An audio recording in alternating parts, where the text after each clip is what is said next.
Before Built to Destroy begins this evening, we would like to pay respect and acknowledge the loss of one of the pioneers in modern British professional wrestling in Lionheart.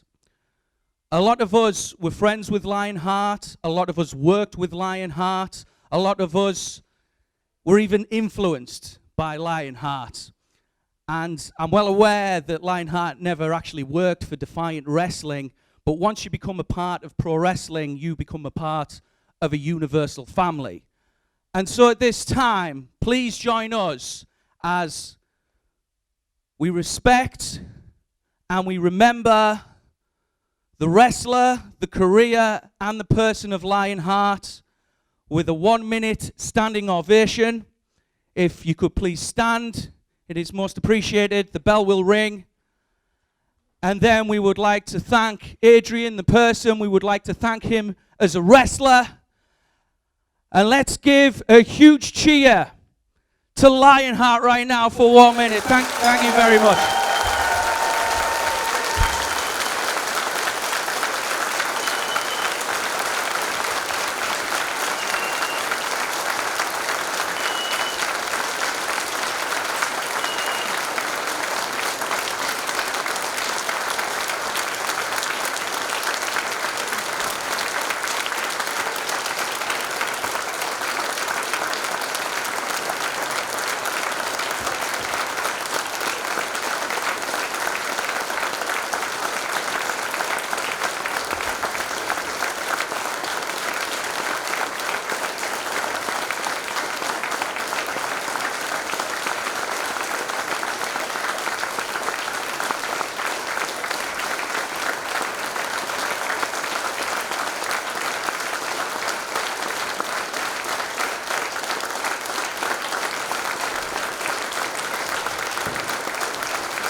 Independent professional wrestler on the planet, and on June 29th at Built to Destroy, I'm leaving the Defiant World Champion. Challenge to Lionheart Austin, last woman standing, and I'm gonna knock your ugly, slutty face off your head! I think it's my duty to give you some crucial advice, and that advice, Simon, would be to burn your boots, because you are fucking useless. Fresh off a 30-minute Iron Man match victory, the local hero, Joe Henry. What's a cheating matches? He didn't chill, Rachel! Rachel, the clothesline! Built to Destroy. Hello, me. Take on the SCT. I like that idea. It's going to be man like DEREISS going up against Lucky Kid. Wicked, man. I've been waiting for a big opportunity like this, man. Well, I have been announced to face Chief Deputy Dunne for his No Fun Championship, and it's going to be hell of fun.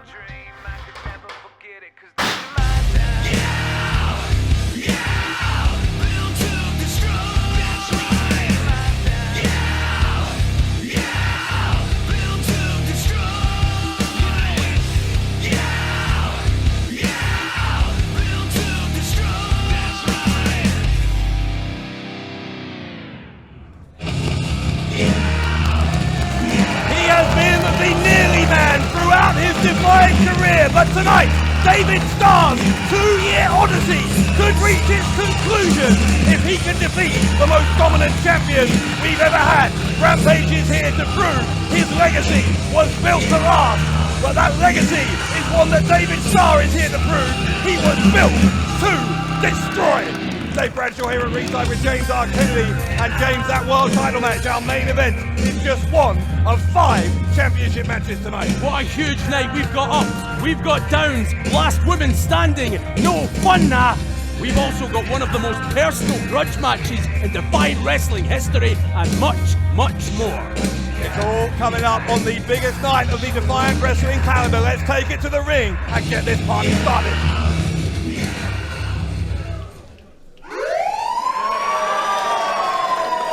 What a way to get things started live on pay-per-view. I called it a party. Here are the ultimate party poopers.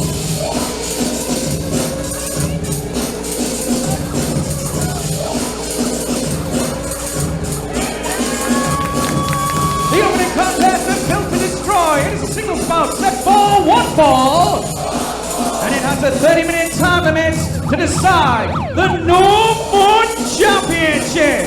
Coming to the ring at this time is the champion, accompanied by Santos, and winning tonight at 187 pounds.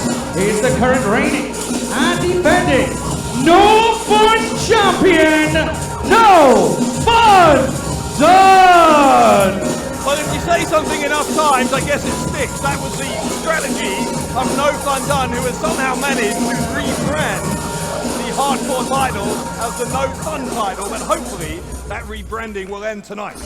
This is the first match of the night and you're already getting hot. And it's because you can't stand the fact that No Fun Done has changed the face of hardcore wrestling here in Defiant Wrestling.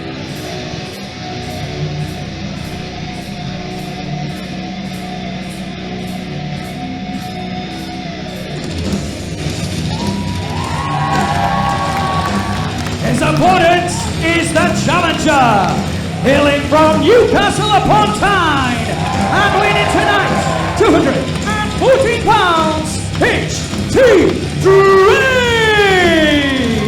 Well, from the champion's perspective, this is a case of a disgruntled former employee in HT Drake who's looking to dethrone Dunn. Where's he gone? Oh, wait, hang on! Oh!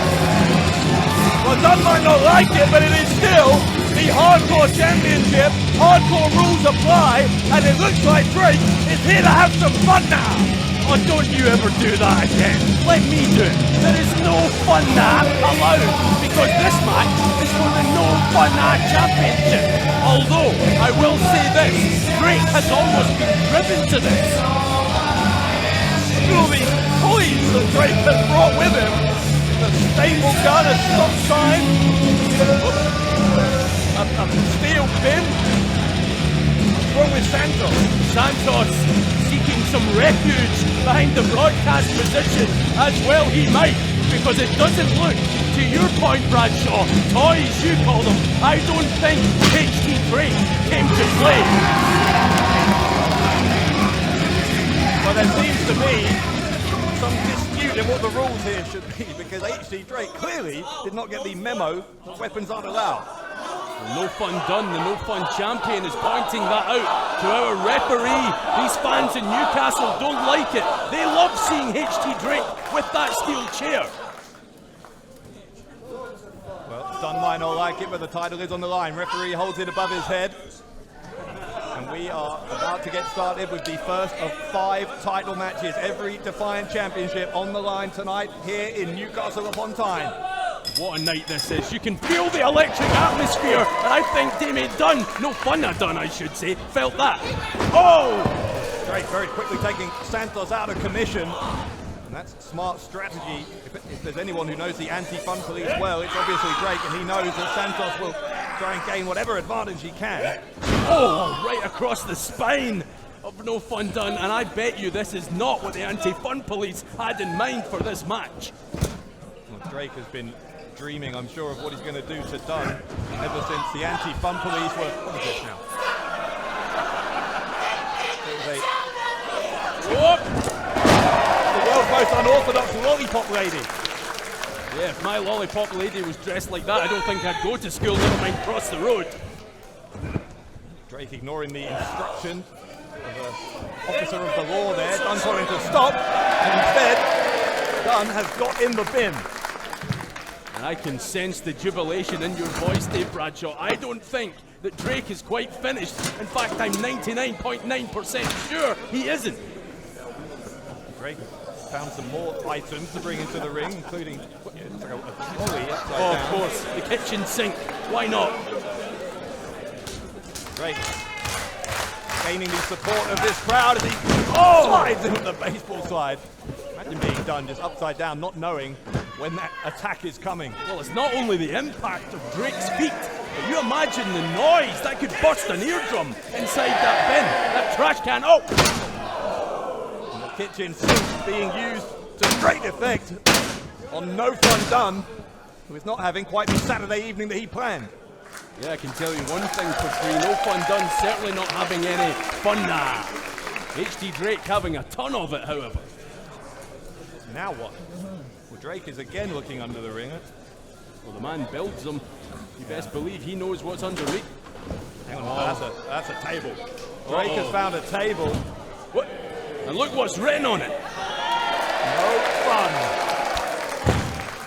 And this is just a total revenge fantasy come to life for Drake at the moment. Santos recovering. You need eyes in the back of your head if you're HT Drake. Now as Santos is getting in the ring, of course hardcore rules, there's no disqualification, so this is as legal as a wrist lock, as they say. Absolutely, and this could be a wonderfully orchestrated plan from the anti-fun police. Not exactly rocket science, is it, to double team someone? What do you know about rocket science? Seriously, real talk. What do you know about rocket science? More than you, I would guess. Well, I grant you that's a fairly low bar. It's Drake at the staple gun into the forehead! But we agree on one thing, that'll hurt. Staple right to the head. And, wow, the gun of Santos, followed by a staple into the posterior. Oh, no! Well, Dunne is not going to be having any fun in or out of the ring for quite some time. Right to the no fun crotch. And what is this now? What does Drake have in his possession? So, Rory. well, he builds rings. Did he build that as well? Face first onto that trolley goes Dunne. And now, wait a second, Santos is in the corner. Don't tell me. Drake gonna send the champion into the nether regions of his colleague. And that could be the end of Santos in this match. He'll be singing the high notes. And as for No Fun Done, his No Fun Championship reign, Bradshaw, in serious peril. I didn't prepare Dunne for that in the academy. Now, does Drake have in his mind? This is insane. He's got an axe! Oh my god! No! Brutal! I didn't need to see this. I'm a sensitive human being, you know. Santos is getting back in here. Oh, Santos is livid. He ripped an axe apart with his own bare hands. And security to Santos sends him to the outside. And again, He's just not learning, is he? Drake homes in on the No Fun Championship. And now Santos to the outside. Drake is going to leap over the top and he takes out Santos. Santos catches him. Lower part of the spine into the corner of the ring. Santos isn't done. He deposits Drake on the ring apron. That is why Santos is such a crucial part. Wait a minute, No Fun Done raining blow after blow down on his ex-comrade, if you like, HT Drake. Remember that Dunne, after deciding that Drake had made some errors that had cost the anti-fun police some victories in his view, he made Drake go against John Bad Bones Klinger in a hardcore match where only Klinger was allowed to use weapons. Eventually after that, Drake had enough of Dunne and his antics. And unfortunately for Drake, the anti-fun police would come back to bite him at the No Regrets Rumble as Dunne goes for cover and gets two. Drake has been on the shelf ever since that assault at the Rumble with an injured arm. He seems to be in good shape here, at least he was at the start. I don't think either of these men are in particularly good shape as this match has gone on. Oh, and it's definitely, oh, look at that knee right to the midsection. The cover by Dunne. Gets a 2 and a kick out again by Drake to keep his championship hopes alive. I cannot imagine that the anti-fun police thought this would happen. I think No Fun Done knew, and I'm going to use that word because I firmly believe it, No Fun Done knew he had Drake where he wanted him in this situation, but Drake has turned the tables, almost quite literally. Dunn was asking the crowd there if they thought he should use weapons, and he said no. That's against his anti-fun policy, except of course when it suits him. Well, I have watched almost with sadness, because I don't need to tell you or anyone else watching this pay-per-view that I was once firmly associated with Drake. So this entire situation with him being expelled from the anti-fun police has been very distressing to me personally. Oh, you poor thing. You don't have a heart, Dave Bradshaw. What a heartless thing to say. Dunn trying to ensure that Drake has as few body parts as possible. After this, he's been doing a number on him here, and now this chin lock. You can see that right knee of Dunn is driving into the back of his skull of Drake. Well, he's got the fish hook in the mouth, twisting away at the neck. Look at this. Well, Drake's defiance might cause No Fun Done to rip his heart, or his tongue, or anything else, quite frankly, out of his head, his body. Dunn is pounding away there. Looks like Drake is unconscious. Dunn senses a chance to win it here, and Drake somehow came to and got that left shoulder up to stay in the match. Drake will need a second win here. Now, we've seen the X factor of Santos on the outside. Every time it looks like Drake has the advantage, Santos comes up trumps. Look at the look on Drake's face as Dunn tries to hit him with those elbows. Drake has had enough, and Drake firing back. Challenger tries to send the champion to the ropes. Reversal of the Irish whip, and the leaping forearm from Drake sends Dunn down. There's that second wind I'm talking about. This is Drake's opening, his opportunity. Whoa! Drake with the chair. Again, it's all legal. Oh, throat across the top of the chair. Vicious from Drake. Drake's not done, Bradshaw. Dunn gets violently deposited on that chair. Drake to the ropes. Oh, running knee right into the jaw. Hopefully that means Dunn will do a bit less talking in the immediate future.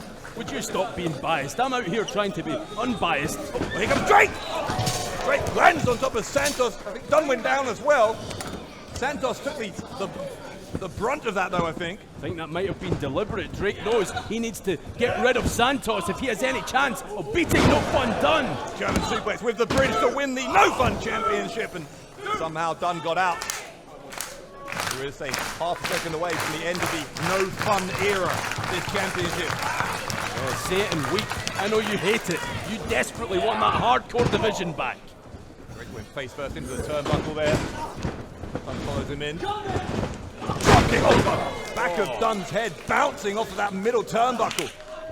Now Drake calling upon the support of this hometown crowd here in Newcastle. Kitchen sink again, and Drake is wedging it between the bottom and middle turnbuckle.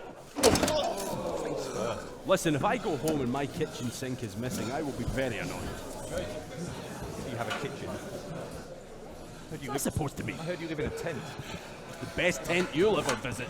Oh, that's right, you won't ever visit. I won't invite you. Look at this.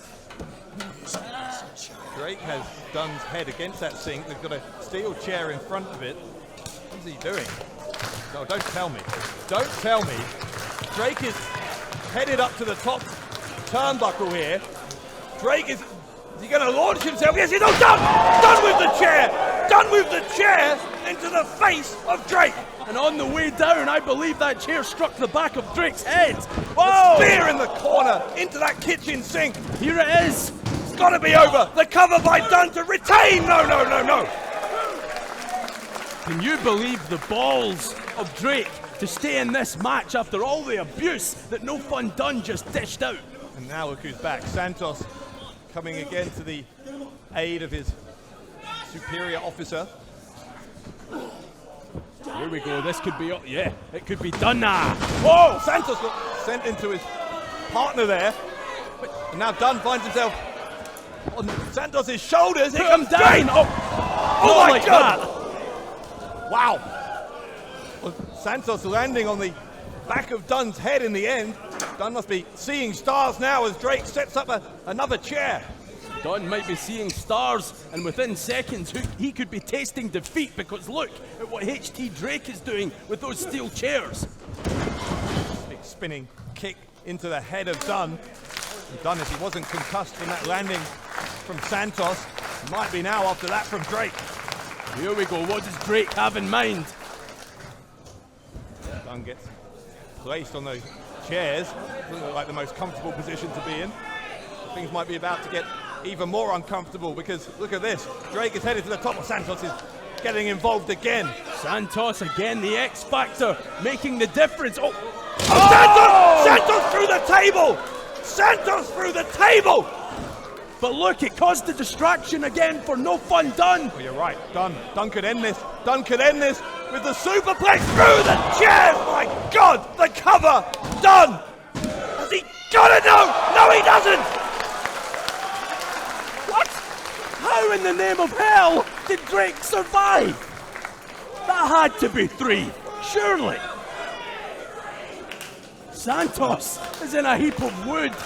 Drake is in a pile of metal. I am lost for words. There may be no other night of the year where anyone would kick out of that, but this is built to destroy. Everyone trying to go that extra mile, and Drake somehow found a way out of that. Well, think of what it means to Drake. All these years of hard graft here in Defiant Wrestling. He was going to bring a little bit extra here to... Wait, what is that? It's something Drake brought to the ring. Oh no. Thumbtacks. I was worried this might happen.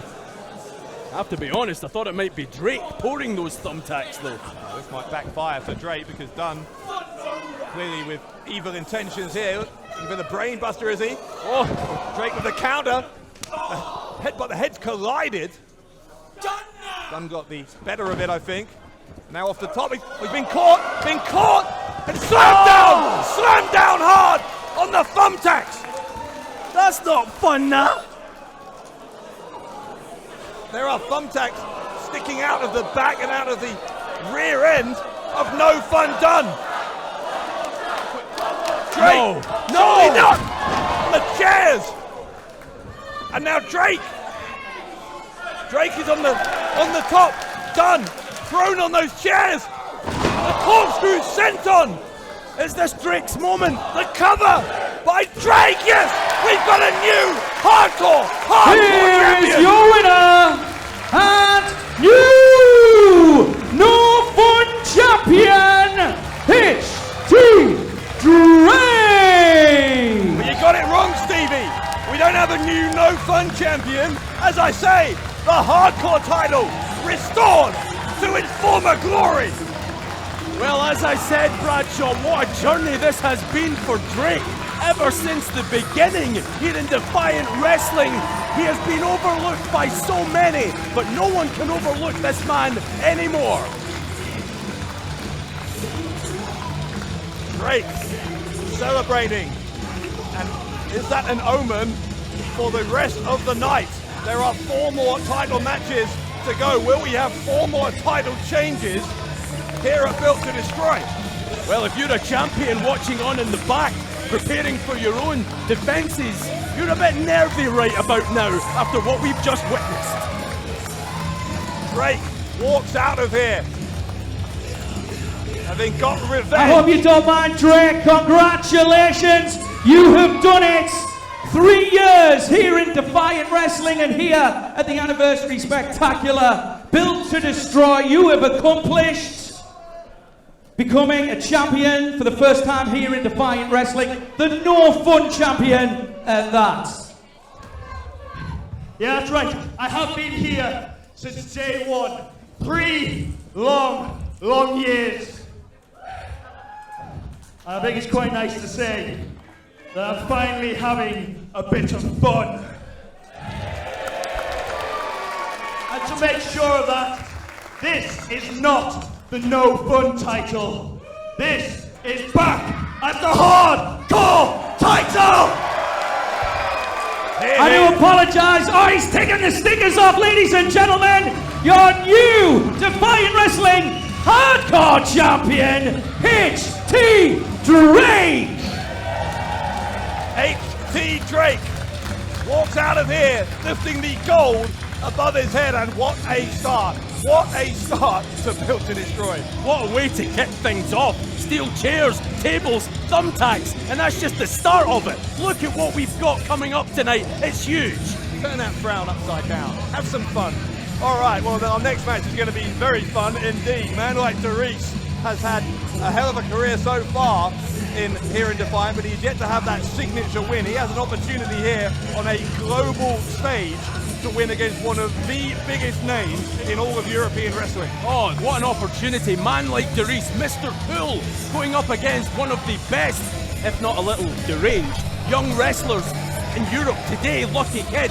What a match this is going to be. Sit back and enjoy Man like DEREISS versus Lucky Kid, and it's happening right now.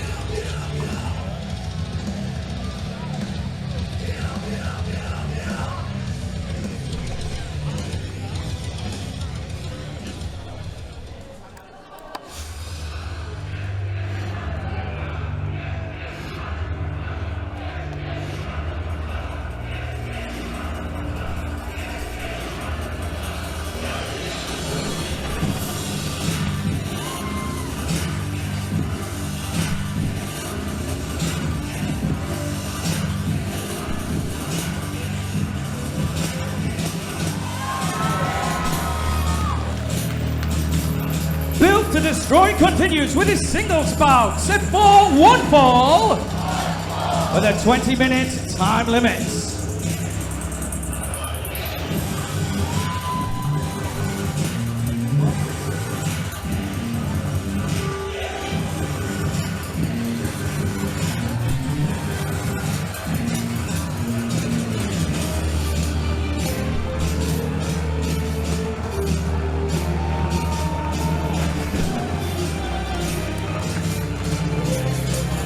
That's what I walk like after a few pints of Newcastle Brown Ale, Dave.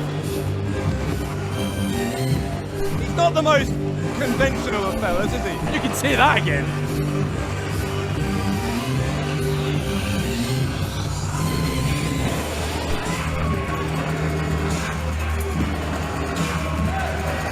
Unconventional, but very, very talented.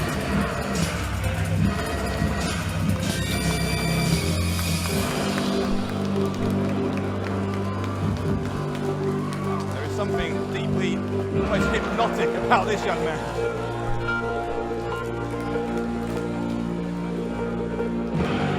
Even Stevie has lost for words. Thank God for that, oh no. Currently in the ring at this time, from Berlin, Germany, weighing tonight 180 pounds, Lucky Kids! He may be an oddball, but make no mistake about it, as I said, one of the most talked about stars in all of European wrestling, and in 2019, one of the most successful as well. The biggest challenge of man like DEREISS' young career so far, but this is a challenge that Mr. Cool will relish.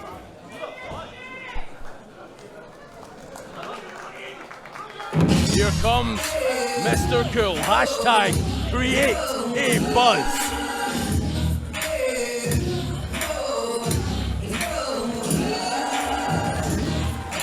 His opponent, originally from Birmingham, England, and weighing tonight at 200 pounds, Mr. Cool, Man like DEREISS!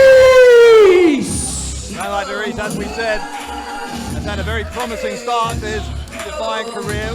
Most notably, of course, that big win in that three-way match a few weeks ago on Loaded that ensured that he would be put on this show and given a very prominent position on the show as well. But all it is an opportunity. It's not an opportunity fulfilled until he gets it done inside that ring. Well, we call Lucky Kid one of the most talented, most talked about young wrestlers in Europe today. Think about what a victory over Lucky Kid motioning towards the announce position here. I think I'm going to stop talking about this man. He gives me the... Oh, man like DEREISS getting right in Lucky Kid's face rather. I'm a bit shaken up after what Lucky Kid just gestured at us.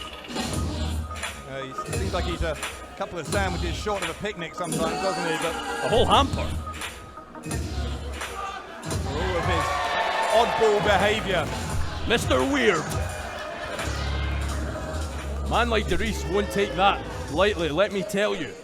They are quite differing characters, to put it mildly. A Lucky Kid and man like DEREISS. Yeah, but one thing they have in common is the entire wrestling world. They know the potential that both these wrestlers have to be that next breakout star in the industry. What an opportunity General Amin has given man like DEREISS against Lucky Kid. All right, well, we're underway. I'm going to disagree with you a little bit. In Lucky Kid's case, I'm not sure his potential. I think his potential fulfilled, at least this year. He's the winner of the WXW 16 Karat Gold Tournament, one of the most prestigious tournaments in European wrestling. And so, a man like DEREISS in many ways is in a position in his career where Lucky Kid was a couple of years ago, where people were talking about potential. To my point, what a victory would do for man like DEREISS over Lucky Kid. It would open some eyes around Europe and the watching world. Definitely fast-track the career of Mr. Cool. Look at that athleticism. Glad someone's cool, by the way. It's the hottest day of the year here in the UK today, and even with the air conditioning on in here, it's a pretty hot, humid environment. So everyone who's competing tonight needs to bear that in mind. They have to pace themselves, have to think about stamina if their matches are going to go on a long time. Well, it's so hot in here, I had to give up my original ring jacket choice and wear this silk one so that I would stay cool. No one cares. Rope break. And we get a clean break, do we? Certainly do. I think that even shocked man like DEREISS, but that speaks to the unpredictability of Lucky Kid. You never know what you're going to get out this man.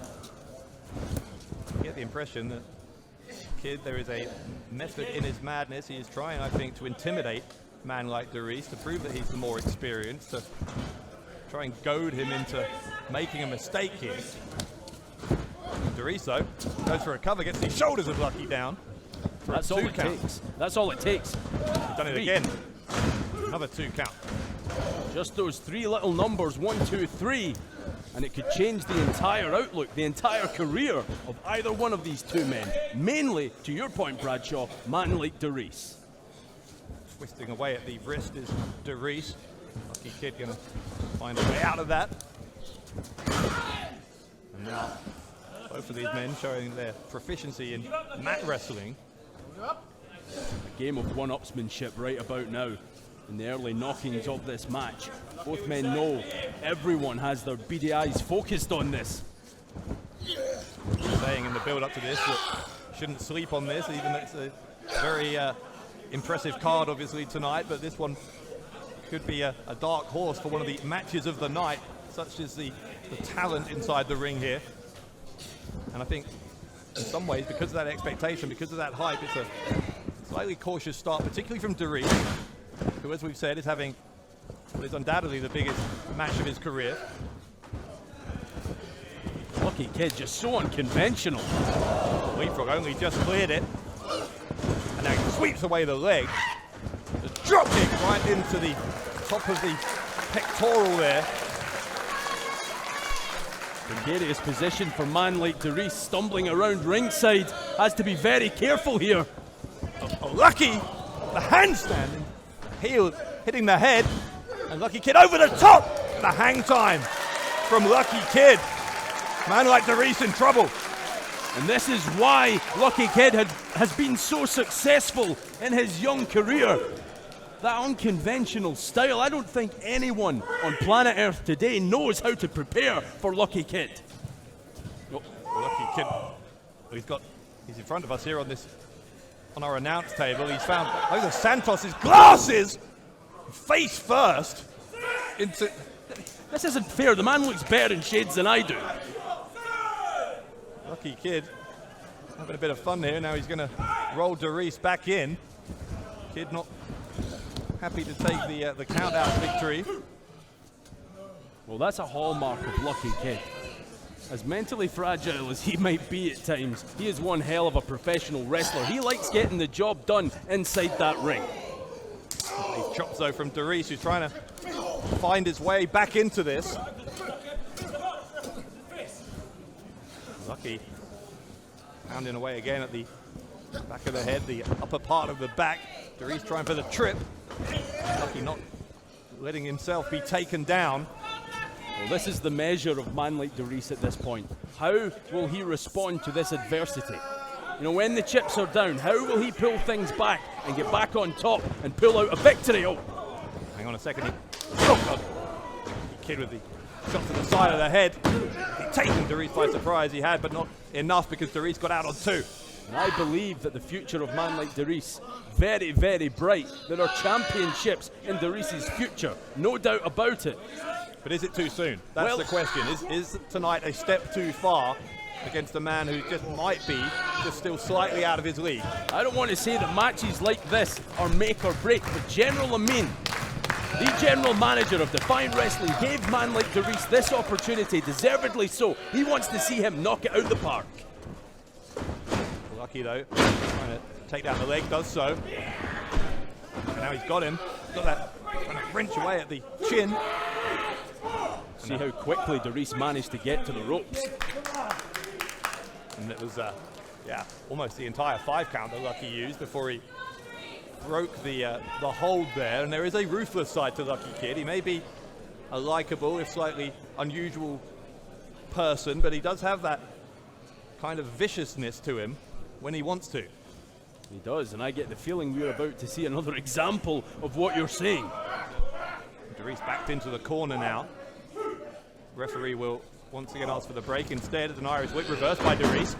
Lucky Kid into the corner. DEREISS follows him in. Oh, going for the monkey flip there, I believe. He didn't get it though, and now he's perched on the top turnbuckle to the outside. A very awkward, hard landing for a man like DEREISS. I'm not convinced. DEREISS not only came down hard on this wooden floor, but his head might have struck our table as well. Lucky Kid looking on from inside the ring. I can't tell if that's concern or relish. Hard wooden floor out here, no padding whatsoever tonight. And now Lucky, I think, wants to follow him out there. We saw earlier in the match that Lucky Kid didn't want the count out, and that seems to be the case here again. The referee trying to give man like DEREISS every opportunity. Look at Lucky Kid inside the ring, having a little chill out sesh. Oh, that's mind games. That is mind games from Lucky Kid. The pain man like DEREISS is in. Yeah, well, contrast that with the nonchalance of Lucky Kid, and that is deliberate, you've got to think. Referee's up to a count of 6. DEREISS looks like he's going to make it back in just about. Well, that's great intestinal fortitude from man like DEREISS. You can see favouring those ribs, that midsection, searing with pain and agony. Yeah, he only very slowly got back into the ring, and maybe out of the frying pan into the fire for DEREISS here, because I'm not sure if he is able to continue, if those ribs are as badly injured as he seems to be demonstrating. Yeah, I think you're right, Lucky Kid. Lucky Kid pretty much encouraging man like DEREISS to give it up. Well, Lucky Kid is saying to DEREISS that he should take the loss. Oh! Slap from DEREISS. Lucky Kid's moment of charitableness there seems to have gone out of the window. Here comes Lucky Kid, look at this! A frenzy from Lucky Kid! The compassion that he briefly showed is no more. The cover and a kick out on 2. Barely 2.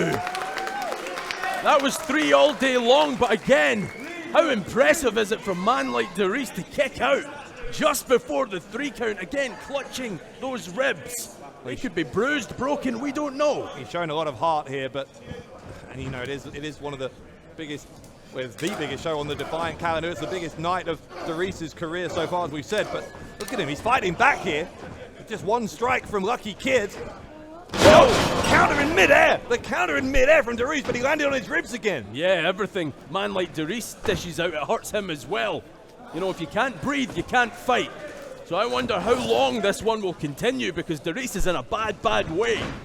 Well, for DEREISS to have a chance, he's got to end it quickly.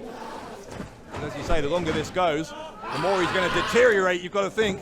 In terms of that cardiovascular energy he's going to be able to get flowing around his body. DEREISS rolls back through after missing from the middle turnbuckle. The drop kick, the kip up. Oh, that was ill-advised. The showboating's going to have to go out the window here. DEREISS needs to be smarter if he's playing with an injury. Look where Lucky Kid is. Don't tell me DEREISS is going to do it. DEREISS to the outside. lands on Lucky Kid. And he's straight back up to his feet here. DEREISS, you've got to think he's on adrenaline. And now, DEREISS is headed up to the top. DEREISS headed up to the top turnbuckle.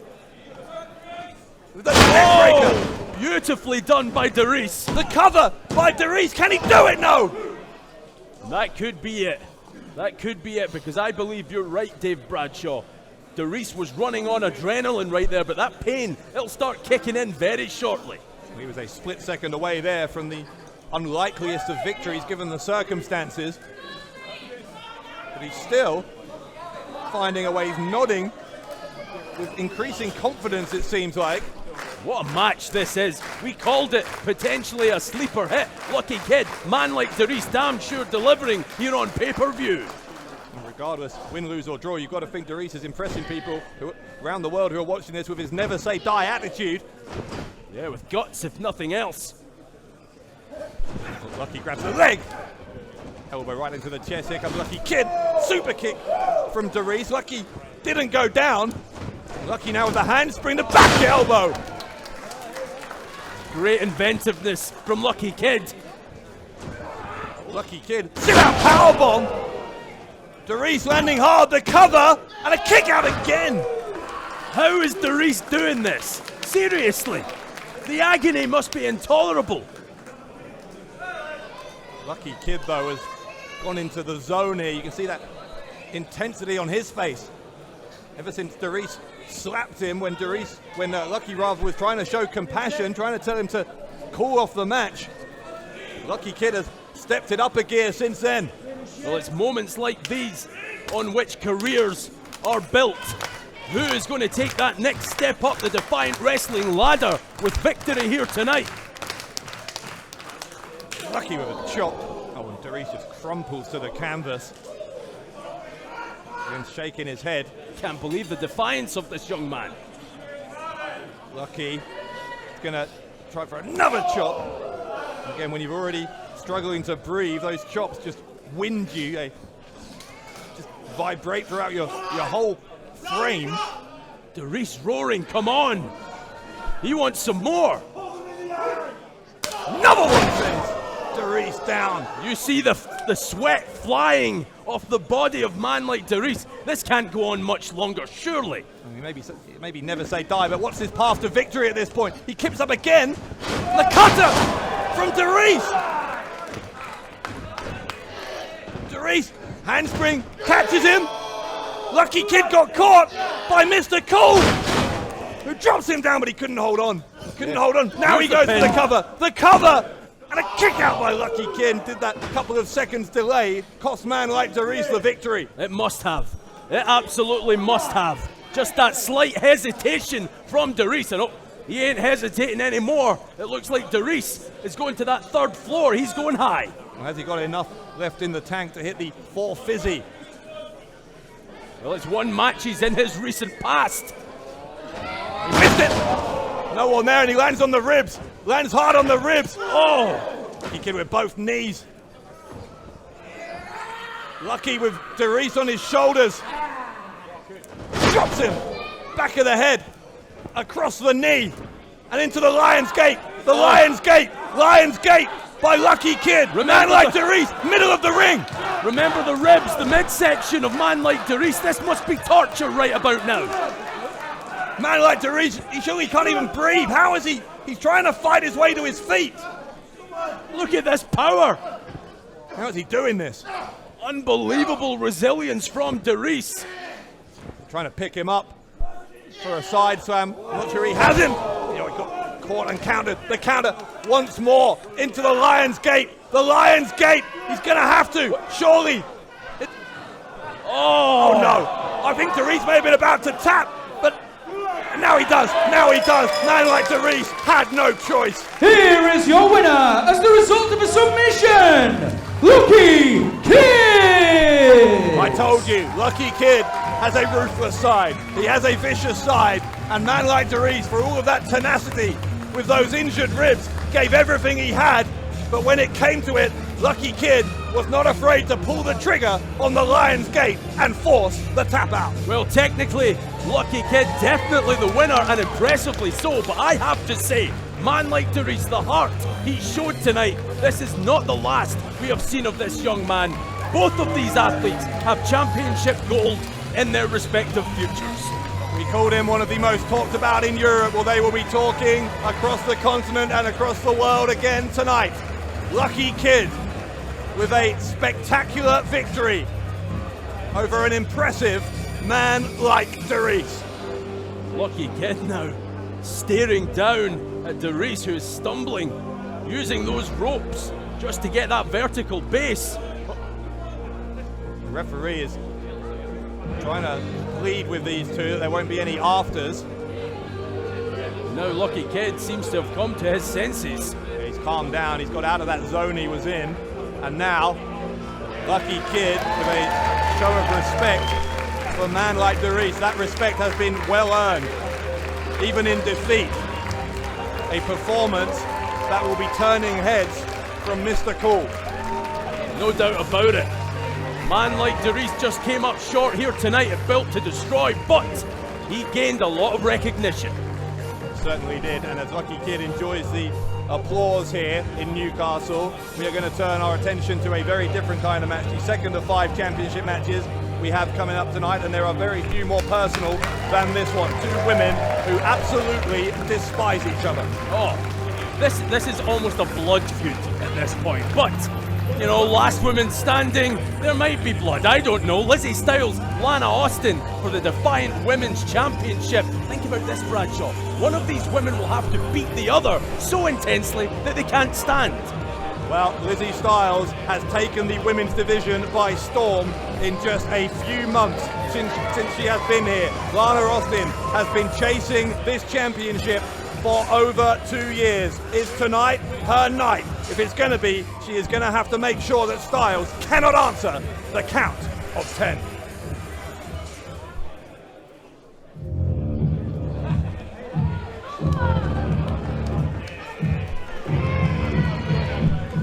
One woman army.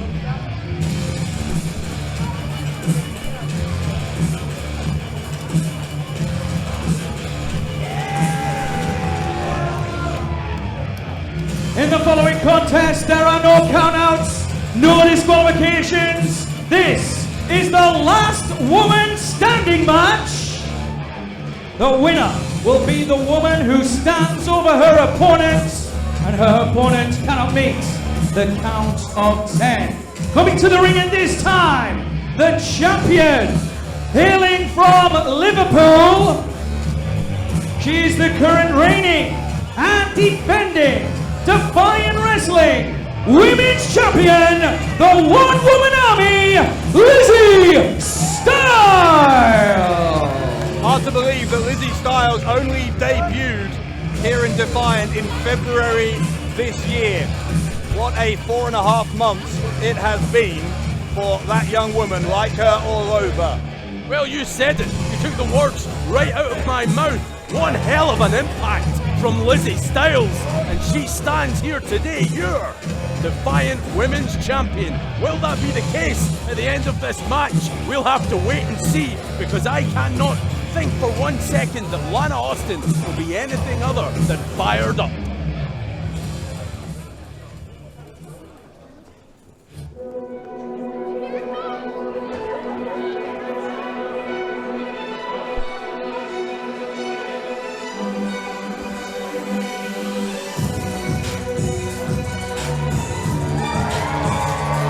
Introducing her opponent and the challenger, wrestling out of Manchester, stunning Lana Austin!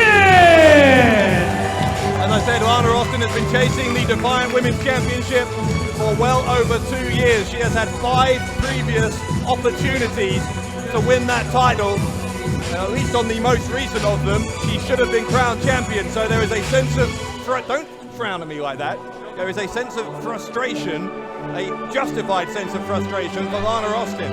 Shoulda, woulda, coulda. The key word here is didn't. because look at who has that belt. Look at who is the Defiant Women's Champion. Lizzy Styles, who hands it over to the referee, who in turn shows it to stunning Lana Austin. And isn't that a funny nickname? Because in a match as barbaric as this, I don't think either one of these two women will be stunning by the end of this. This is going to be vicious. Well, when this bell rings, as now it does, there's a big slap from Styles. And there are no rules here. Referee, his only job is to count to 10 when one of these women can't answer the count. Look at this from Austin. Austin responding to that slap from Styles. Is this Lana Austin's night, Dave? Could it be? Styles was the one who requested this match from this stipulation. In a way, they say that history doesn't repeat itself, but it rhymes. Well, if you remember, Lizzy Styles demanded a shot at the Women's Championship when she beat Kanji, the then Women's Champion, in a non-title match, got a pinfall victory. Well, now Styles is the champion. Lana Austin recently got a pinfall over her. Yeah, but under dubious circumstances, shall we say, in that tag team match. Austin gonna lure Styles in. Styles to the outside. It's only a matter of time, let's be honest. Grab the boot, but Styles into that crowd barrier. Big drop kick. She swings to the outside from Lana Austin.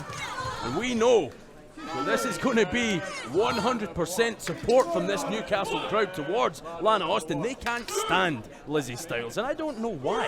I mean, what has Lizzy Styles done to raise the ire of everyone around here? Exactly why. The way she talks to people, just a total lack of integrity, lack of class. She's a wonderful athlete. She wins, so she's successful. She's got a beautiful singing voice. I mean, come on. Styles! Straight into that crowd barrier. Beautiful singing voice. You've heard it. Have your ears syringed again. She's a karaoke queen. But that pales in comparison to the fact she is Defiant Wrestling's women's champion. For how long is the question? Well, it could be for just 5 more seconds. This referee is up to a count of 5. And Styles is up at 6. Again, the only way to win this match is to incapacitate your opponent so much that she cannot answer the count of 10. Where are they going? They're going into the people. Cameras are going to try and follow this. Lana Austin still in control here of Styles. Oh, a stiff shot from stunning Lana Austin. Austin is bringing Styles around the corner here. They are right out in the crowd. Well, there are no rules in this match other than one. Women will have to incapacitate the other so they can't stand before the count of 10. So theoretically, Styles and Austin can go anywhere they damn well please. And again, that 10 count doesn't have to be in the ring. If Lana Austin can't answer a 10 count out there, then that is just as valid. This match could end out in the crowd. Absolutely could. And that's what makes it so dangerous. Austin, what's she doing? Sitting Styles down on a chair. Oh, Austin with a chop across the throat there. Oh no, Austin getting a good run up, Dave. And Austin colliding with Styles in the chair. You can see all these fans here in Newcastle witnessing firsthand what both Lizzy Styles and Lana Austin are willing to do to win this match. And we're up to a 5 count. Just 5 seconds for Lizzy Styles to find her feet and cling on to that women's championship that she covets so much. An 8 count. Oh. And now, look at this from Austin sends Styles into the wall. That concrete wall. That can't have felt good. And now, the count on again from our referee. Referee up to a count of 4. Styles once again struggling to get back to her feet. Well, no wonder.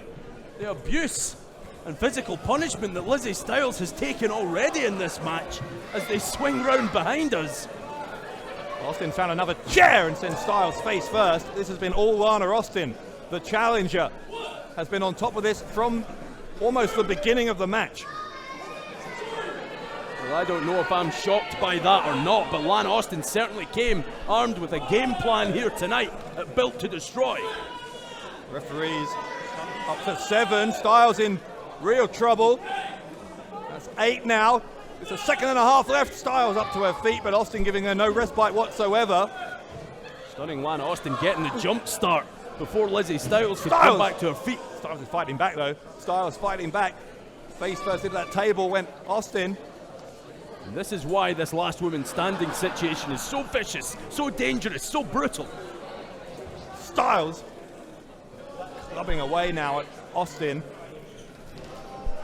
She is a piece of work, is Lizzy Styles. Look at that look of disdain in the eyes of the champion. A piece of work, Lizzy Styles. Look at what Lana Austin has done already in this match, Dave. Well, with some good reason, there's a snap suplex though, right on the floor. And now Lizzy Styles making good use of chairs, everything she can get her hands on. We are up to a count of 5 now. That suplex on the chairs on the outside as a referee is saying that Styles has answered the count on 8. Big forearm from Lizzy Styles. She's bringing Austin back over this way towards the ring.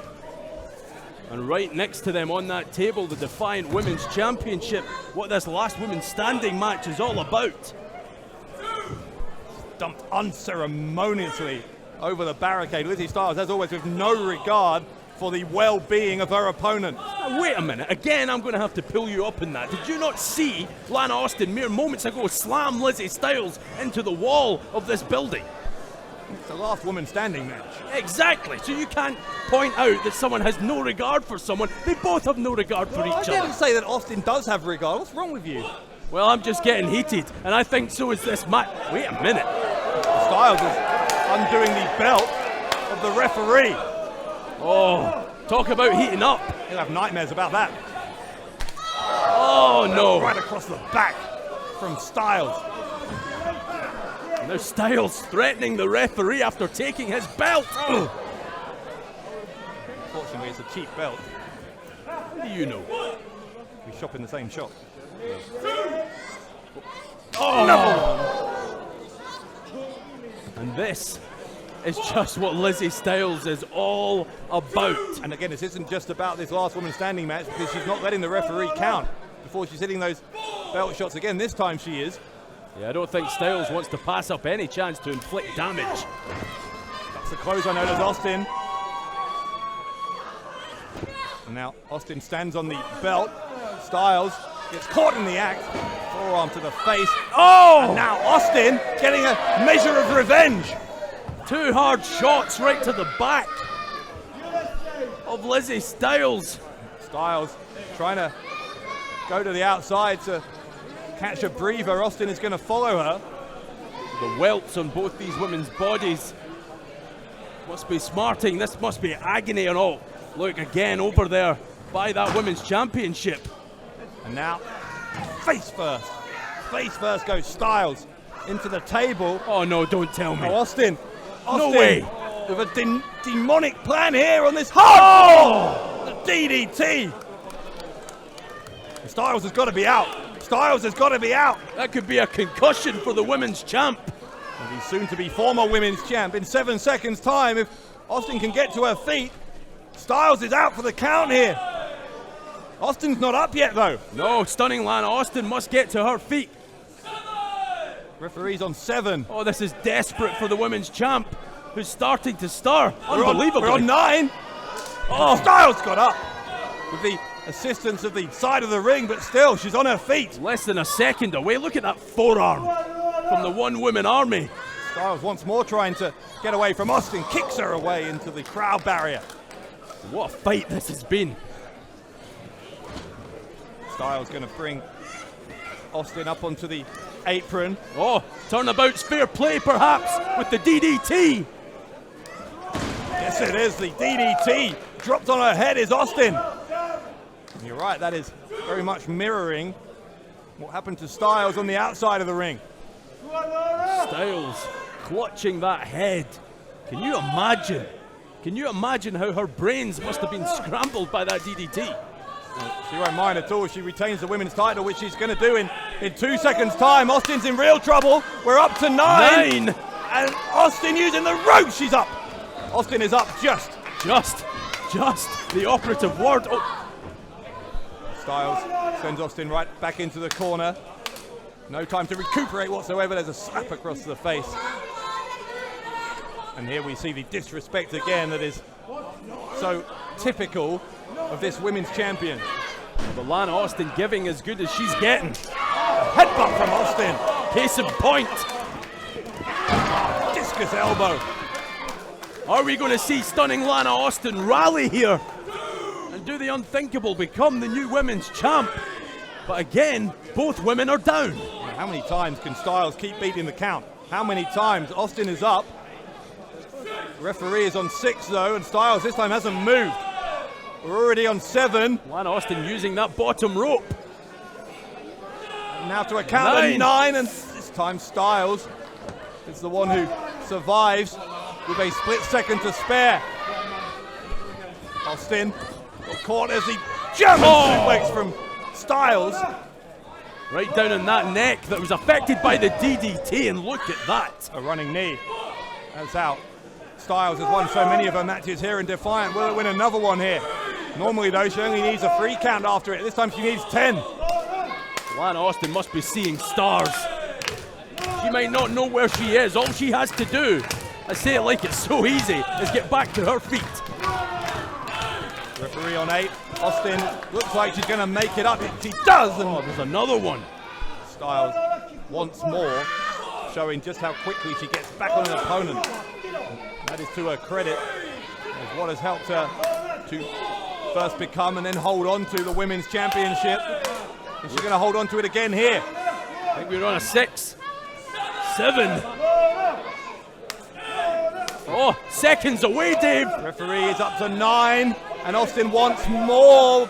Does she beat the count? She does. Oh, there's a third big knee right to the jaw of Lana Austin and a middle finger to boot.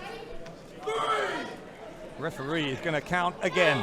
Styles believes this time she has done enough. Austin once again not moving, but we've seen her recover quickly before. Can she pull off another miracle? She's only got a second left here. A second left, and she can't do it. She can't do it. Styles retains. The winner of the last woman standing match, and still your Defiant Wrestling Women's Champion, the one-woman army, LIZZY Styles. Well, these two have been going back and forth for months. LIZZY Styles, though, with a decisive victory in this last woman standing match. And with that, Styles proves her dominance over the women's division.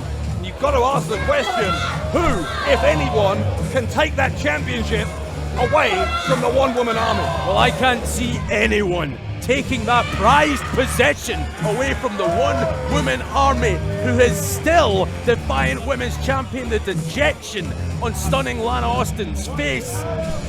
She came within a hair's breadth of doing it, Dave.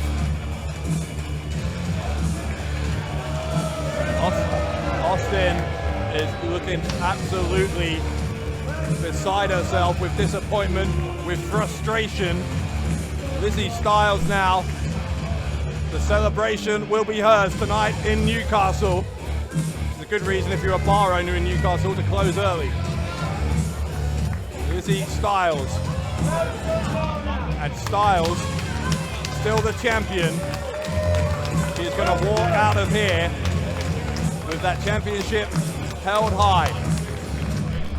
Lana Austin, absolutely furious. Well, Austin walks out of here, and we are going to roll on as Austin gets out of here. We are just moments away from the rekindling of one of the most iconic feuds in Defiant wrestling history. This time for the Internet Championship. It is Martin Kirby who's the champion, Joe Hendry the challenger. That's coming up next. Right now, let's go to our ring announcer, Stevie Aaron.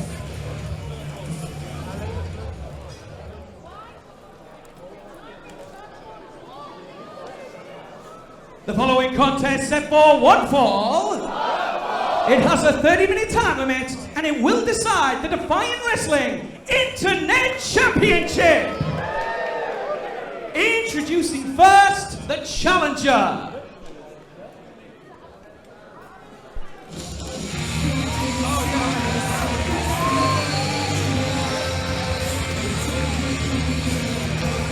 What a journey this has been for this man. Wrestling out of Edinburgh, Scotland. KIRBY! Martin KIRBY! Not giving his arch nemesis, Joe Hendry, the chance to make it even down the ramp. Well, that journey that I spoke about for Joe Hendry just came to a sudden stop. Almost derailed, if you like, by the internet champ. Oh! Scoop slam by KIRBY. Now, what have we said all along, Dave Bradshaw, about Martin KIRBY's internet championship reign? He always comes prepared, always has a plan in mind. KIRBY has stepped it up time and time again on pay-per-view, not just in this internet title reign, but throughout the 3-year history of this company. We are at the start of a 4th year, the 4th annual Built to Destroy. And throughout the entire duration of this company's existence, there has been one constant: Martin KIRBY and Joe Hendry throughout it all. Well, both of these men, as you say, Defiant, and before that, WCPW originals. KIRBY and Hendry have just had a mutual disdain for each other from the very beginning. Title changes, concussions, I quit, everything, you name it, it's happened between these two men. This is just the latest chapter. That's the thing though, because the last time these two competed, Martin KIRBY finally got the victory he wanted over Joe Hendry in an I Quit match and refused to lose. Last October, KIRBY snaps suplex here on Hendry as he goes for a cover, gets a 2 count, didn't hook the leg, and Hendry kicks out. But even with that victory, I think it still eats away at KIRBY that back in 2017, it was Hendry who took away the world title from the leader of the Curve Crawlers, and somewhere in the back of KIRBY's mind, he is worried that history could repeat itself here and another title could slip out of his grasp at the hands of Joe Hendry. Well, it would be a nightmare for Martin KIRBY, but look at what is happening right in front of us. Joe Hendry has to fight from underneath now after that jump start from the internet champ. That, I think, accounts for this aggressive start, this hyper-aggressive start from Martin KIRBY. That's the backbreaker. He wants to get this done early. Another kick out on 2 from Hendry. KIRBY was not happy in the slightest when General Amin announced that KIRBY would have to defend against Hendry. And there's no doubt that Martin KIRBY knows the caliber of Joe Hendry. He also knows Hendry's recent past. KIRBY knew he couldn't come into this and let it be this epic 30, 40, 50, 60-minute championship match. Remember that Iron Man match Joe Hendry had with Gabriel Kidd? He can go the distance. Hendry throwing at KIRBY, but KIRBY caught him, and now KIRBY uppercut right between the shoulder blades of the challenger. Hendry kicks out on 2 once more. It is KIRBY again who's the aggressor, and you're right, even though the last time these two met was back in October, which isn't that long ago, so much has happened in both of these men's careers since. I said on the Reloaded podcast this week that I think Joe Hendry right now is probably in the best form of his Defiant career since he was world champion. Best physical shape, best form, and Martin KIRBY, the fighting champion that he is, the winning champion that he is, he knows that. He knew he was coming into a super dangerous situation against a fired up Hendry. He had to cut Hendry's legs out from beneath the challenger before Joe Hendry could get started. KIRBY wrenching away, ripping at the face of Hendry. If there was ever any doubt, you really can see the disdain that these two have for each other just in the way they are approaching this in the opening minutes. Well, it's been a hallmark of Defiant Wrestling since day one. That competitiveness in this company has been second to none. And right at the forefront of those battle lines have been these two men. They have a lot of history, both of these men, within this company, within this room even. Don't forget, Joe Hendry took on the legendary Kurt Angle in this very arena back in October of 2016. What a defining night that was in the career of the prestigious one, Joe Hendry. Will tonight, at Built to Destroy, be another? KIRBY trying to make sure that is not the case as he charges into the abdomen, shoulder first. Martin KIRBY certainly doesn't want the acclaim or applause of these people, if you could accurately call them that, here in Newcastle. Well, he's not going to get it either, because KIRBY has been refusing repeatedly to defend the internet title on Loaded in recent months. He's a pay-per-view attraction. Well, again, we've had debate many times. It is not the purpose, the intended purpose of the internet title to only be defended on pay-per-view, but KIRBY insisting on that. He had one exception to that, a recent victory over Simon Miller on Loaded. Yeah, and that still didn't shut you or anyone else up. Oh! Neckbreaker from Hendry. And look, this is what we're talking about. The longer a match goes on, the better Hendry gets. Hendry, the clothesline in the corner, snapping the neck of KIRBY backwards.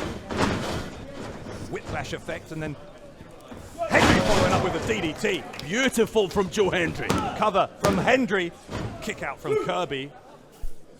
KIRBY just a half-second away from losing a second title here in Defiant to Joe Hendry. The prestigious one acknowledging that was just a 2 count, tries to shake off the cobwebs. Hendry picking KIRBY up. Maybe looking for the freak of nature. KIRBY lands on his feet behind. Maybe a little early for Hendry to go for that.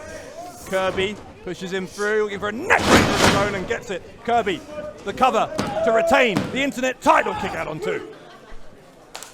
And don't forget what Martin Kirby said when General Amin informed him it would be Joe Hendry as his challenger. I've beaten him before, but this is a different Joe Hendry. I assure you of that. Oh, it'll certainly be different after that. Fisherman suplex from the roll through from KIRBY, another 2 count. And KIRBY getting a little bit annoyed, I think, that Hendry is kicking out of these various pin attempts, and there have been, I think there's been at least 10 times so far that KIRBY has gone for the cover. Yeah, I think Martin Kirby knows that the sooner he finishes Joe Hendry, and to that point, Sable Bomb time. Hendry saw that coming, just like KIRBY saw the freak of nature coming. Elbow to the face from KIRBY, though. KIRBY, middle turnbuckle, gets caught by Hendry. He's holding on, though. Yeah, now Face-like grip. KIRBY is trying to put Joe Hendry to sleep. Hendry is fading. Hendry is fading. And KIRBY having caught him here. Well, in situations like this, Joe Hendry might not even have to tap out. Referee's discretion. If he passes out, Kirby wins and retains. Hendry had to keep that limb moving, really, to demonstrate to the referee that he was still conscious. Hendry, look at the power from a deadlift position, essentially, into the suplex for the prestigious one. That is why Jim Cornette dubbed this man a freak of nature. Strength, power like that. Hendry to the ropes, second time, going for a lariat. KIRBY catches him, swings away the leg kick into the face. Vicious from KIRBY. And that is why Martin Kirby's Defiant Internet champion. Did you see the speed of those legs? Hendry on the apron, lands on the crowd barrier. KIRBY going to follow him. You see KIRBY launches, and KIRBY sends Hendry again into the barrier. Hendry rolled quickly back in. KIRBY trying to press home that advantage. Here we go. Catches him as the driver. The cover, is he? Head like first. KIRBY. Couldn't get the leg hooked until late, and Hendry kicked out. That had to ring Hendry's bell, though. Look at the eyes closed. Hendry in serious jeopardy. Internet title on the line. KIRBY. Submission attempt, maybe. KIRBY has been calling this the Prestige Lock, an obvious reference to Hendry. He's been using this on various opponents in those months since these two last collided. Is Hendry going to have to tap here to a variation of his own move? Well, Hendry a million miles away from the ropes and the sanctity they provide. Hendry is crawling, though. He's using all that upper body strength. Oh, finally gets there. Pushes KIRBY away as well. The damage, though, has been done. Sanctity, sanctuary. In any event, look at this. We are back at a stalemate in this Internet Championship match. What a war this has been over the years between these two men. It is a war that will never be over. You get the sense between KIRBY and Hendry. They absolutely hate each other. They are two men who have found themselves in the same wrestling promotion in the same period of time, and sometimes it seems like they cannot bear to coexist. You know, you just have that one person that you meet and you don't even get to know them. You just know you dislike them. That is the case with these two men, and that hatred has fostered and grown over the past 3 years. And it's been fed, I think, by the success that both men have had. Both of them former world champions. KIRBY, of course, a two-time winner of the No Regrets Rumble. Hendry has come close to winning that accolade himself, to add to a bursting trophy cabinet of successes. Don't forget though, Hendry's been to the Commonwealth Games and that eats away at Kirby. Oh, no doubt. Every success that either of these men has in or out of a Defiant wrestling ring irritates the other beyond measure. It's a game of can you top this, and we're seeing it with these chops and forearms inside the ring. Now an uppercut. Yeah, that exchange really a microcosm of the entire relationship between these two.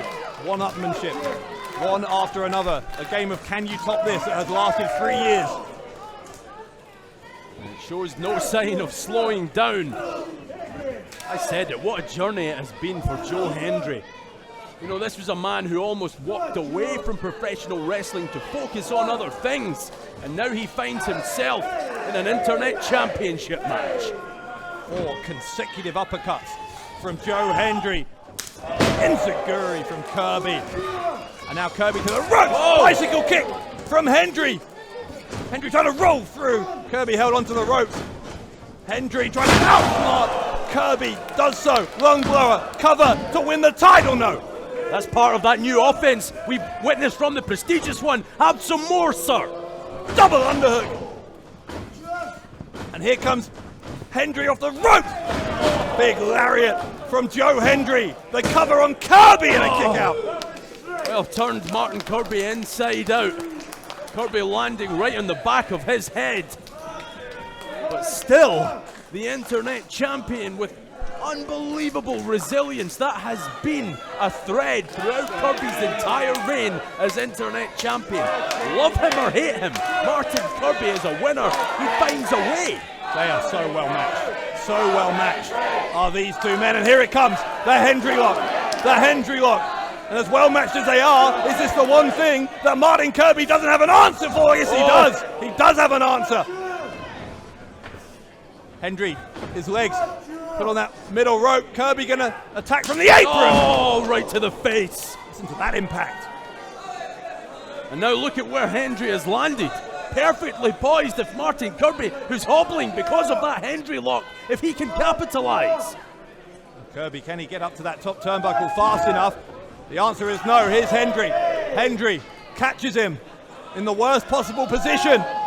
The freak of nature, variation of it at least, from the middle turnbuckle. Here we go. The cover from Hendry and a kick out. A kick out again from Kirby. Hendry wasting no time, not even stopping for disappointment. Hendry wants to win that championship. Kirby, once again, looking for that prestige lock. And the counter into the Hendry lock, the original.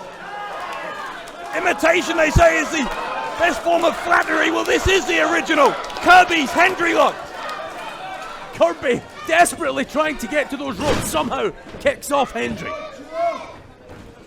Kirby gets caught. Again, looking for the freak of nature. He's got him on his shoulders, though. Oh, Hendry improvised, but it worked, and he's back into the Hendry lock.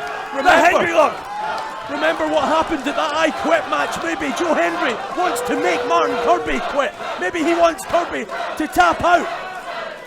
Kirby in trouble here.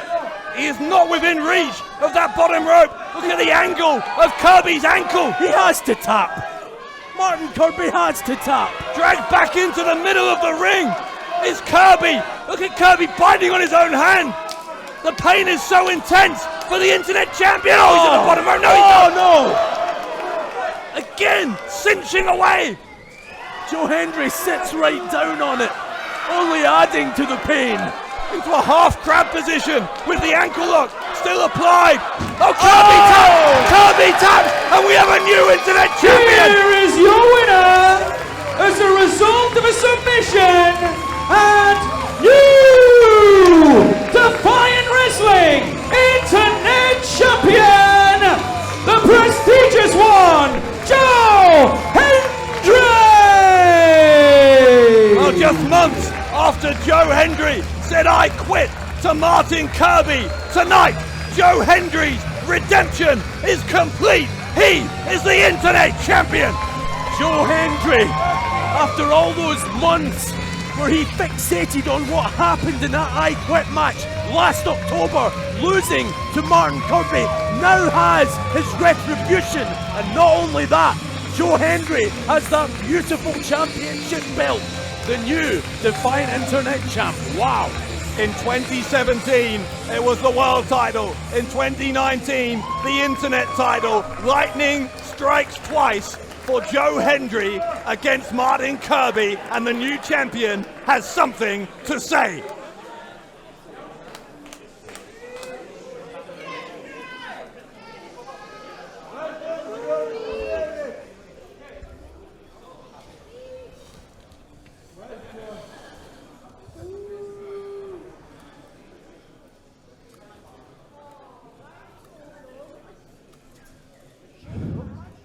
This thing right here means everything to Joe Hendry.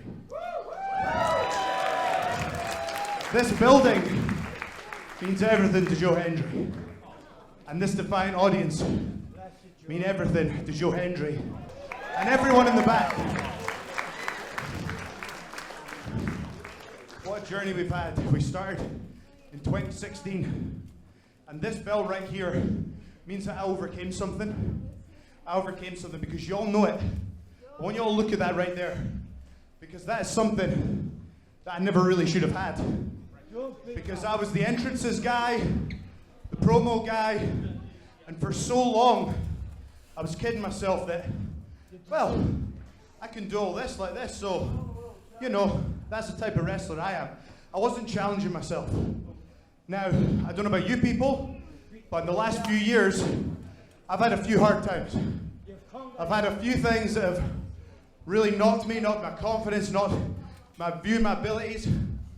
And this bell right here, I want you all to take, I want each and every one of you to see this and realize that if you're not doing something you need to be doing, it's not tomorrow, it's not the week after, it's not a year down the line, you need to change your mindset right now. Because this is for wrestlers. This is the Workhorse Championship. Something that I never thought I could get my hands on. And you know what? I truly believe that I've earned this. Because you people might not realize this, but this roster is full of some of the very best talent in the world that we have today. And love him or hate him, Martin Kirby is one of the best pro wrestlers in the world.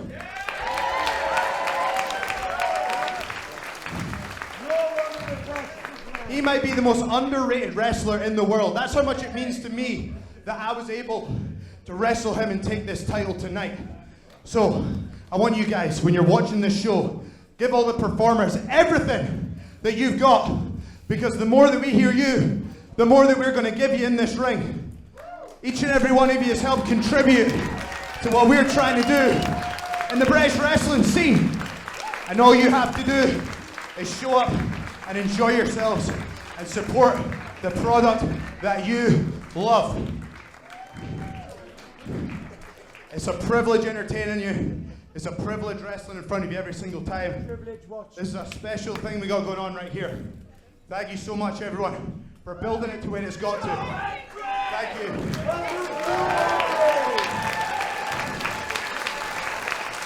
I fully intend to take this title all over the world.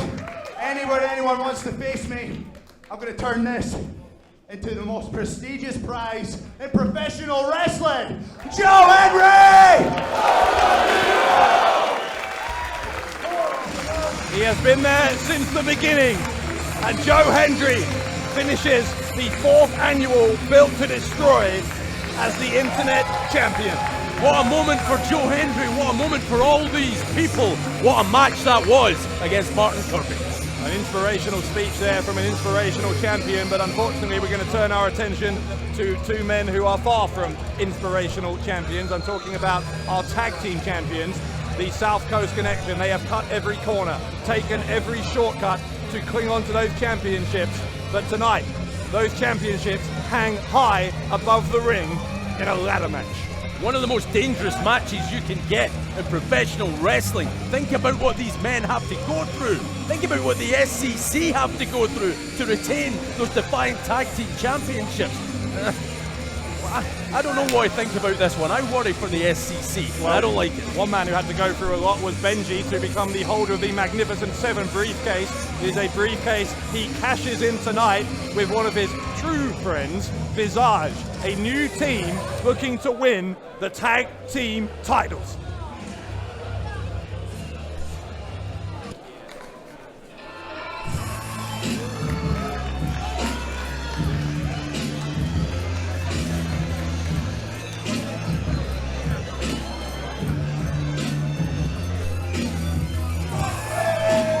It is now time for the Tag Team Championship ladder match! The only way to win is to capture the Tag Team title belts. Whomever does so will be declared the Defiant Wrestling Tag Team Champions!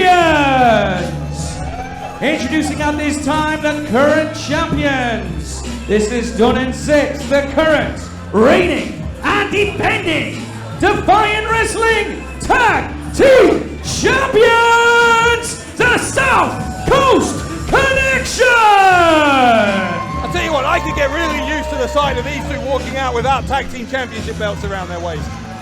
I wouldn't mind that at all. No. Why would you say that about one of the most talented, resourceful tag teams that we have here? If not the most talented. And look at this, already Ashley Dunn. That vertical leap, that NBA caliber vertical leap, trying to grab his Defiant. Oh, Jesus, here comes an idiot. Not an idiot. The briefcase holder, the Magnificent 7 briefcase holder, and he's been smart enough to find a tag team partner worthy of him.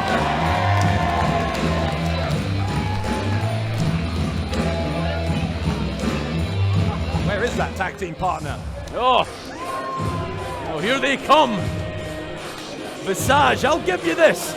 Visage, one hell of a pick by Benji. Lord knows he needs someone to fight his battles for him. Introducing the challengers. First of all, the Queen of Queens, Visage. His tag team partner is the winner of the 2019 Magnificent 7 match, Benji. They are representing the Tuck Shop. A new variation of the Tuck Shop, of course.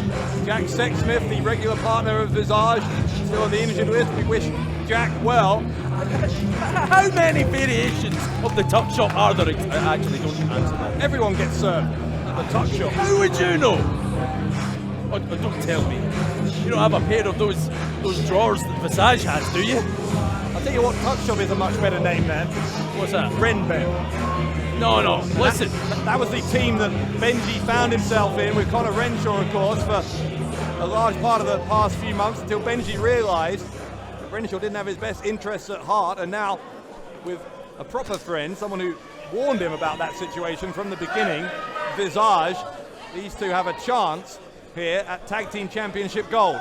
That tag team shouldn't have been called Renshaw anything. It should have just been called Connor Renshaw carries Benji, potentially to the... Well, now it... Right to the outside! SCC, I think, launching on the challenges. I think both teams went to opposite sides looking for ladders. Yeah, and the SCC cut Benji and Visage off. What a master plan that was from the tag team champions. Yeah, they're a pair of geniuses. Now you're catching on up. Oh, look at that from Visage. I wasn't being entirely sincere. When are you ever? The knee right into the abdomen from Visage. Back kick into the face of Kelly Six. Kelly Six calls himself the king of performance. He's a humble chap. That roll outside the ring up. Visage crashing in. Remember, no pinfalls, no submissions, no countouts or disqualifications. The only way to win is to climb that ladder and grab those championship belts. Look, I'm sick of this. Visage did all the work and then Benji came in and took all the glory. You really have a problem with Benji, don't you? What is it? Go on. I've got many problems. Tell me what your this problem man. with him is as Visage climbs up and wins Benji the tag Oh, title. look at this clodhopper, this idiot again. Getting in the way. Benji clubbing away at the back of Ashley Dunn. Dunn in some trouble here. Benji has Dunne on the ladder. Dunne counters. Benji gets deposited on the canvas. Ashley Dunne already a few rungs up that ladder. Whoa. Six picks up his partner. Oh, uses him as a projectile, a weapon to powerbomb him onto Benji. And that's the teamwork of the SCC. You and thousands of others fail to recognize, too busy talking about cheating. Visage and Kelly Six going at it here. Six lured Visage in and knees him in the head. One of these two teams must incapacitate the other so they can climb and grab those belts. Visage with the counter. Six is looking for the suplex. Six ends up in the corner. Dunne with a slap across the face. Ashley Dunne moving that ladder out of the way so that Benji and Visage can't climb it, and apparently because SCC have some plans here for Visage, but those plans seem to be going awry. Visage runs in, eats a boot from Ashley Dunne. You were saying, look at this teamwork. Oh. You were saying? Oh. SCC in trouble. No, it's a mere hiccup. That's all it is.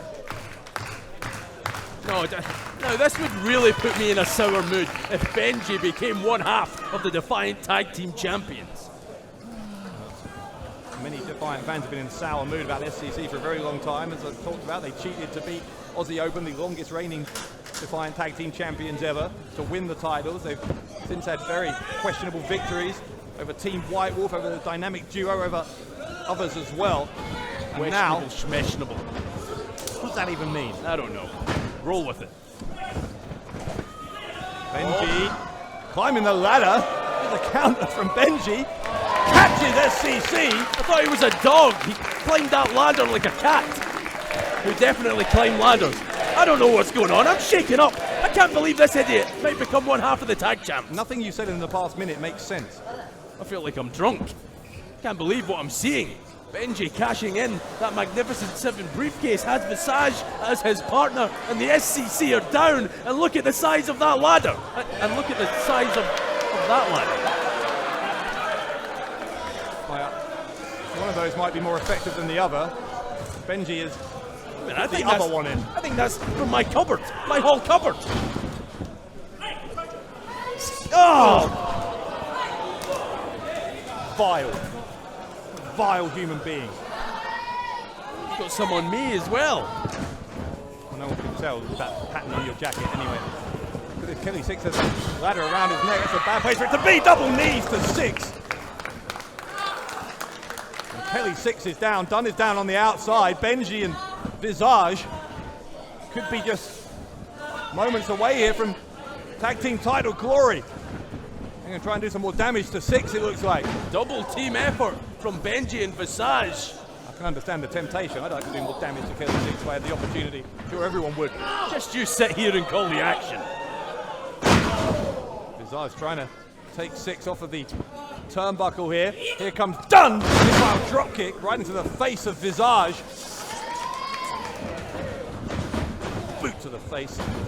Benji in trouble. Come on, put this little mutt down. Mr. Magnificent 7 could be being put down indeed by the SCC. Picture perfect. South Coast connection certainly connected with that one. Benji landing hard off that double team move from the tag team champions. I knew this wouldn't hold the SCC back. I knew this ladder match was right up their street. You haven't been whining about it for weeks, about how unfair it is, have you? Maybe once or twice. Yeah, well, they have as well, to be fair. And look, looks like it might work out well for them because they're climbing the ladder, but Visage stopping the champion from getting too close to those belts. Damn Visage. You know, Benji's lucky he has a partner like Visage in this match. Otherwise, it'd already be over. Boots right to the face of both the champions. Where's Visage taking the ladder? Can't reach the belts from there. Visage has a plan. Dunne is back, ready to strike Visage. Visage took their eye off one half of the tag team champions there. Here we go, talk about double team effort. Oh! No one does it better than SCC. Seen this many times before. The outside moonsault from Six onto the knees of his tag partner, Visage, in a huge amount of trouble now. Just as I thought the SCC had it well in hand, look who's stunning. Wants some more punishment, obviously. He's going to get it too. He will not give up. We've seen. Look, get. Oh, behave yourself. Watch your mouth. Kelly 6 is on the. What's he doing? He's on the ladder. Done with Benji on his shoulders. Hit him! Oh, reverse Rana! Reverse Rana! Great thinking from Benji! How does he do these things? Oh! How does Visage do those things? They are pulling it all out of the bag of tricks here. This is a nightmare come to life. Don't forget Benji and Visage. This is their first outing as a tag team. They could end it as tag team champions. That's what gives me hope for the SCC though. They're a well-oiled machine. They still have the advantage. Don't let what's happening currently fool you. There we go. Visage is in a 2-on-1 situation here. Oh, it could be a broken. Oh! Stereo kicks. A broken jaw. To the side of the head. Where is Benji going? Benji is climbing the ladder. This extra tall ladder. Get down from on the there outside of the ring. Actually go higher. Benji up the top. Benji from the outside off the ladder takes out the tag team champions. What do they feed this kid? I mean, honestly, just when you think Benji's finished, he pops back up. I assume that was going to be a dog food joke. Well done for restraining yourself. Benji up the ladder inside the ring this time. But Ashley Dunn from behind. Dunn. Resourcefulness, I'm telling you. Dunn caught Benji. And now, oh no. Oh no. Well, this is the way that SCC won the tag title. Got off the ladder. Yes. Top turnbuckle. Benji in trouble. Of course, normally that would be where SCC, within 3 short seconds, retain the tag titles, but pins don't count here. Well, I think the referee should call an audible. Make pinfalls legal in this match. Of course you do. Maybe just for the next 3 seconds or something like that. Benji has no idea what day of the week it is. I think that's normal for him. Behave yourself. SEC are mere moments away from retaining their Defiant Wrestling Tag Team Gold. I can feel it. What do they think? You can see the cogs turning in the mind of Kelly 6. Throw him back in the ring. Oh, wait a minute. Yeah, it looks like SCC want to not just beat Benji and Visage, but teach them a lesson for daring to challenge them for these tag team titles. I must apologise, a mere mortal as myself, questioning the tactics of the tag champs. How foolish of me. Here comes Visage though. Visage, a spear! The spear takes out 6. The wig is off. Oh! Visage with the spinning kick, didn't catch it. Dunn did catch Visage though. And now look, Ashley Dunn going to work on that leg. And that's a smart move in this kind of match. Visage stomped on again and again and again. It's like a shark is Ashley Dunn. He smelled blood. He's honing in on that damaged body part. It's intelligence. It's intelligence. If Visage can't walk, he damn sure can't climb that ladder. Can't grab those Defiant Tag Team titles. Now Dunn is coming out here. He's got that tall ladder. One of the biggest ladders I've ever seen. That ladder hasn't made it inside the ring as of yet, but It's it looks about like to. It's about to now. This could be the moment. This could be the moment for the SCC. Visage down, Benji down. That ladder has ended up horizontal, propped between the middle rope and that vertical ladder. What is the plan here for the tag team champions? I'll tell you something, it's a plan that Visage is not going to like. Pain is in the future of one of the challengers for the Defiant Tag Championships. Come on now. Visage being placed on what could be the final resting place of their career. If SCC do what I think they're planning to here, Visage knows that's the case. Oh! Visage swept away. Benji, oh, hang on, Benji's taken 6 out. Benji has taken 6 out. What's Benji doing? Oh, Benji launches the body press onto Dunn. No! Oh, Benji pulling that ladder down. I'm not sure if that was deliberate or not, but Benji has found a way to get his team back into this. and look, Benji now setting that ladder up again. No, no, please, please, God, no. What is he doing, Bradshaw? Put that first ladder diagonally against no. the turnbuckle. Benji, that's smart. Benji knows got a much better chance from that higher ladder. The size of that ladder, it's at least twice the height of Benji, maybe 3 times. Problem is, though, with every second that ticks away, SCC have longer to recover. This is what I mean. Here comes Kelly Six. Thank God. Six with Benji on his shoulders. What is this? Oh God, Six. Yes. With Benji, don't do that. Yes. Don't do that. Oh God. Benji's spine collides with that diagonal ladder. Well done, Benji. Thanks for all your effort winning the Magnificent Seven, finding a partner like Visage, cashing in that briefcase, but your dreams have been shattered. Maybe not. Visage fighting back. Done. Uranagi slam. I'm telling you, Bradshaw, this is where the STC excel. This deep into a match. They smell blood. You called Ashley Dunn a shark. He smells blood. He can sense that victory is within reach. Now what?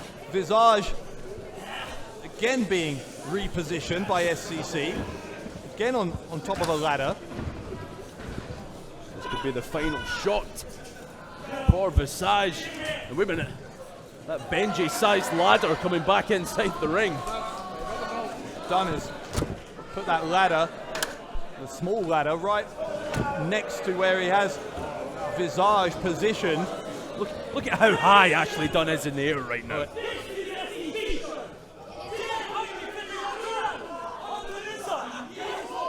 There we go. Tell him, boy.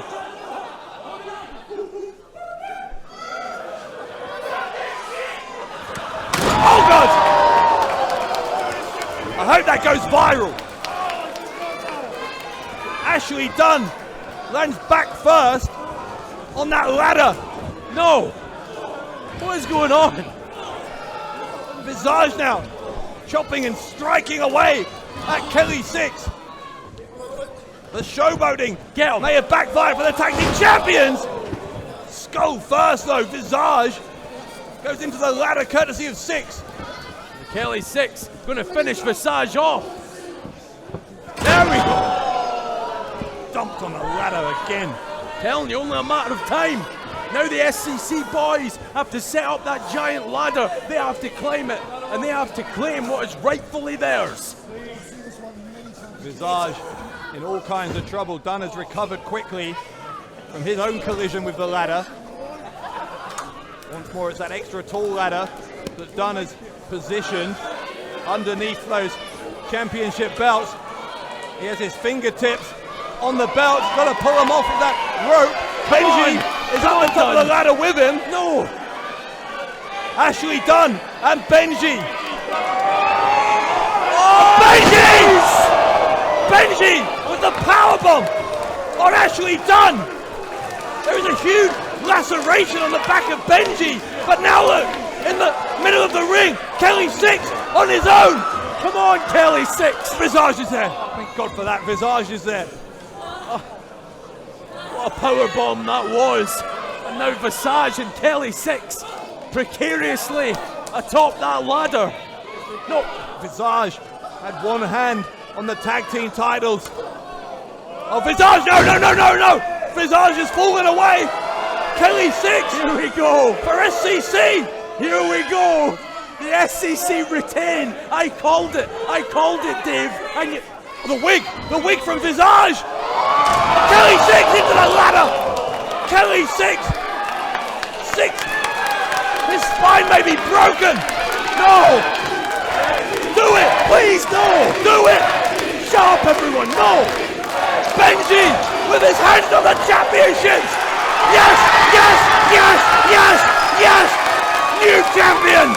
The winners of the ladder match and new Defiant Wrestling Tag Team Champions, the team of Visage, Benji, the Talk Shop! Thank God for that. The reign of SCC is over as Benji and Visage successfully cash in the briefcase to become the tag team champions. You okay? Look at your face. Oh, this is beautiful. Benji and Visage, here comes General Amin and his deputy Adam Foster to congratulate. As if this couldn't get any worse. New tag team champions. We are now on 3 title changes in 4 championship matches tonight. What a night here at Built to Destroy. It's ruined tonight, let's be honest. Let's not sugarcoat it on. We don't have to hear from these idiots. Listen to this place. Tell them, boss. Newcastle, can we have a big round of applause for our new Defiant Tag Team Champion? Get off. And hey, where do you guys think you're going, huh? Because now that you don't have the tag team titles anymore, I don't think we've got any need for you. What? So, SCC, you're fired! Oh, tonight gets better and better. Bye. Thanks for coming. He better have grounds for termination. That's a disgusting decision. That is absolutely the right decision. They have disgraced the tag team titles. You're telling me that SEC Come on, won the titles? Newcastle! No, no! Oh, come on! No, no, no, no! Bye. Let's have a round of applause one more time for Benji and Visage, the Defiant Tag Team Champion! It's like the happiest I've ever been. I'm saying nothing. I'm sick. So, now that I'm out here, guys, I actually have a business that I'd like to attend to. First of all, let's get these ladders out of the ring, eh? And then, second of all, we have a slight issue. You see, I am only one man. I am an amazing man. But I'm only one man, and one man as a general manager, it's tough. And you know, I've had an assistant. The assistant, Simon Miller. Now, you know what? He did a fantastic job, but he's chosen to pursue a career in professional wrestling. And he is now an active member on the Defiant roster as a singles wrestler. So therefore, I need a new assistant. Now I've looked all over the world. I've tried to scout everywhere. I've scouted every wrestling promotion there is. And unfortunately, Stu Bennett is unavailable at the moment. I think he's trying to be some sort of an actor or something. Settle down, Shreddy. I even reached out and contacted the last general manager that we had here, Primate, but all I got was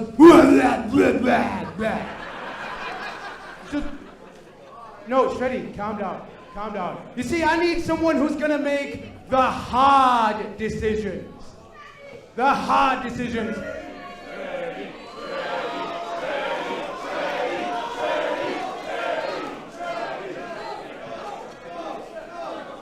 Why are they cheering? Well, unfortunately, Kurt Angle is unavailable as well. You're available?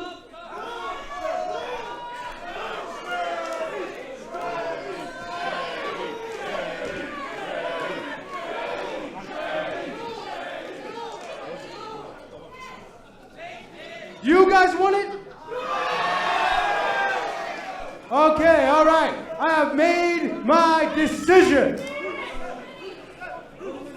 The new assistant to the Defiant general manager. Whoa, hold on a second. Security, stop this man. Well, Rory Coyle's not supposed to be here. Stop it. Why is Coyle here? Coyle said if... Hey, stop it! You said you weren't gonna be here, huh? Coyle said he wouldn't be here if he lost to STARR last week, which he did. How can you trust a snake? Okay, hey like guys, Rory Coyle? guys, look. If he's got something to say, let him get in the ring and let's do this face to face. Yes, let's do this. Let him in. Rory Coyle stalking ringside with one of his minions. This is why is Coyle being allowed in here? So I said that if David Starr beat me, that I wouldn't be in the building. But you are all as dumb as you look if you actually believe me for 1 second. See, this place has gone to shit. And it's gone to shit because of you giving Muppets like this a chance. Because of you leaving guys like me off the card. In case you forgot, I ended the longest reigning Defiant champion. I gave you Muppets the weirdest, most entertaining 5 weeks of loaded you ever had, man. We even had a live funeral. But then I look at the card tonight and there's guys on it. And I've said this before, there's guys on it that like to slap their legs. They like to be friends with these guys. Give you hugs after the show, pit you all over on Twitter. Hell, they pit each other over on Twitter after they're meant to have kicked the crap into each other. And it's your fault, because you're giving them the spots. Lucky Kid was on the card tonight. We haven't seen him in months. We haven't seen him in months, and last time I saw him, he was running around looking for a pair of sunglasses. And that's because of guys like you. It's because of guys like you that don't have an old school mentality. Oh man, Prince Ameem, you look like you want to take my head off. Do you want to take my head off? Come on, take a shot. Take a shot. Take a shot. Look at me in the face. Chin him! Chin him!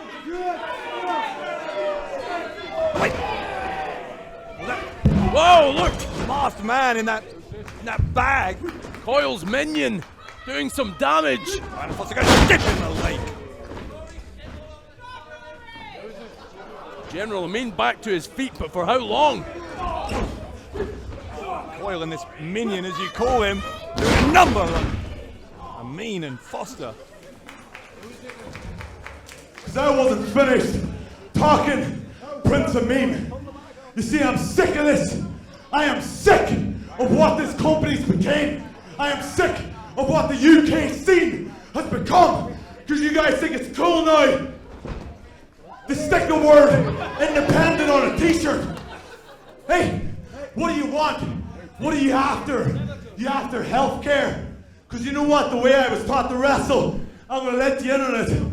Rampage Brown, that fucking monster taught me how to wrestle. It didn't.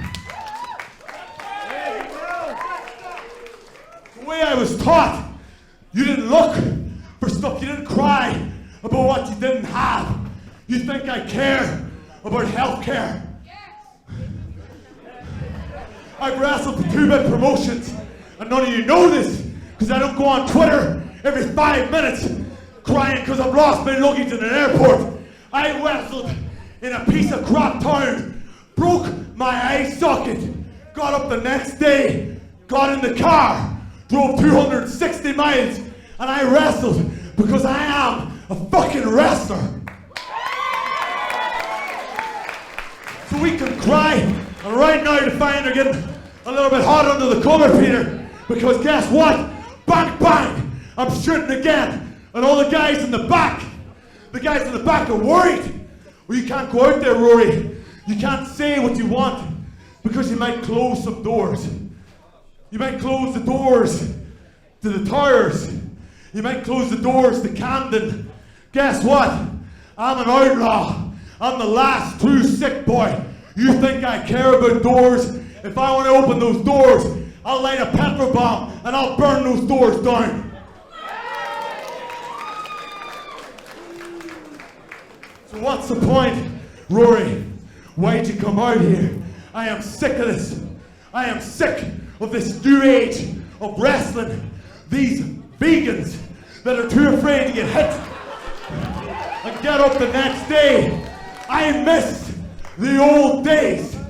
I miss the days when you wrestled for a cowboy, and if you walked into a bar and you got knocked out, guess what? You got a P45 and you were fired.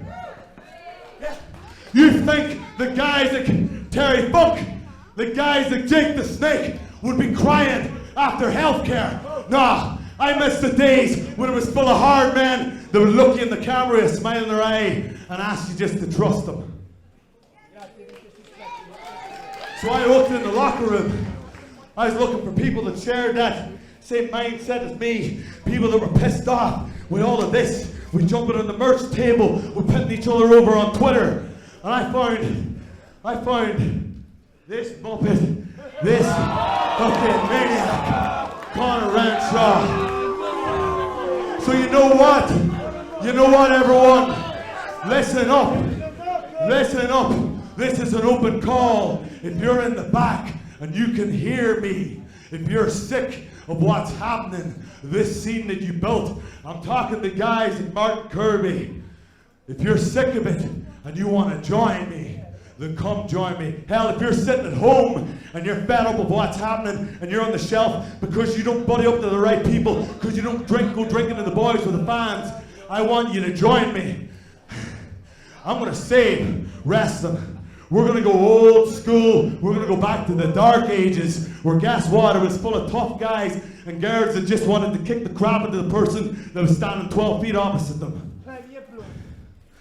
So, if you want to do it, if you want to join me, join Wrestling's Redemption.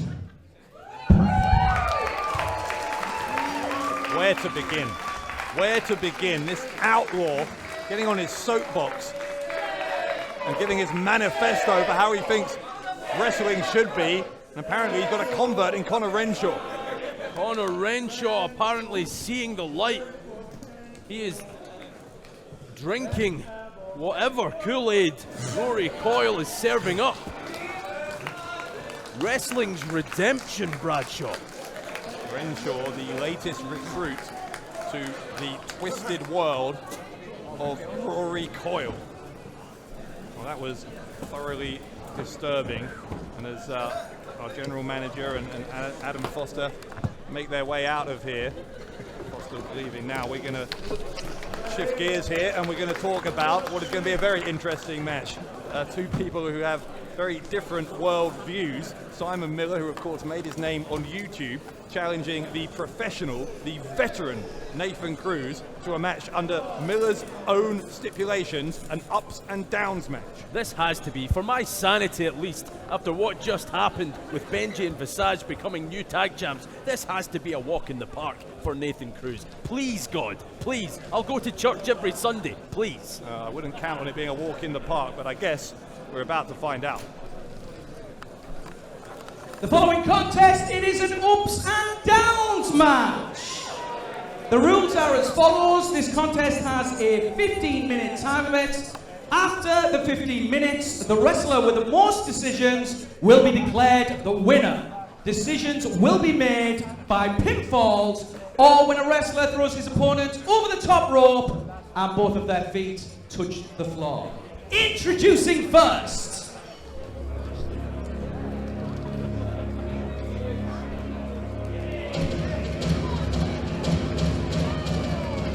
He told Simon Miller to burn his boots. He told him that Miller is effing useless and that he is a pro. coming to the ring at this time, wrestling out of East Riding of Yorkshire and weighing tonight 215 pounds, he is the professional Nathan KIRBY! Look at this man. This is what a professional wrestler looks like. This is what a professional wrestler walks like. And we're about to see very soon, I would say, maybe within the next 15 minutes, we're about to see how a professional wrestler conducts himself inside that ring. Nathan Cruz believes that Simon Miller has no place being inside a professional wrestling ring, believes he should be on the other side of the barrier as a fan. And CRUZ, if he gets the opportunity here, with a match that is guaranteed to last for 15 minutes, he will rack up that score. He doesn't want to beat Simon Miller by just 1 or 2 or 3 points here. He wants it to be 5, 10, 15. Nathan CRUZ wants to prove a point once and for all at the expense of Miller. How embarrassing an evening this could be for Simon Miller, talking the big talk, Mr. YouTube, creating his own matches. Listen, this isn't a video game, this is the real deal. You can't just create your own match and walk in there against someone with the pedigree of Nathan CRUZ and expect everything to turn out just fine. This could be mortifying for Miller. You are so disrespectful of Simon Miller. Utterly disrespectful. You talk about him like he's just some kid playing video games in his bedroom. It's the guy who beat John Bad Bones Klinger. It was last a time fluke. we were on pay-per-view. It was a fluke. You're underestimating him, and so is CRUZ.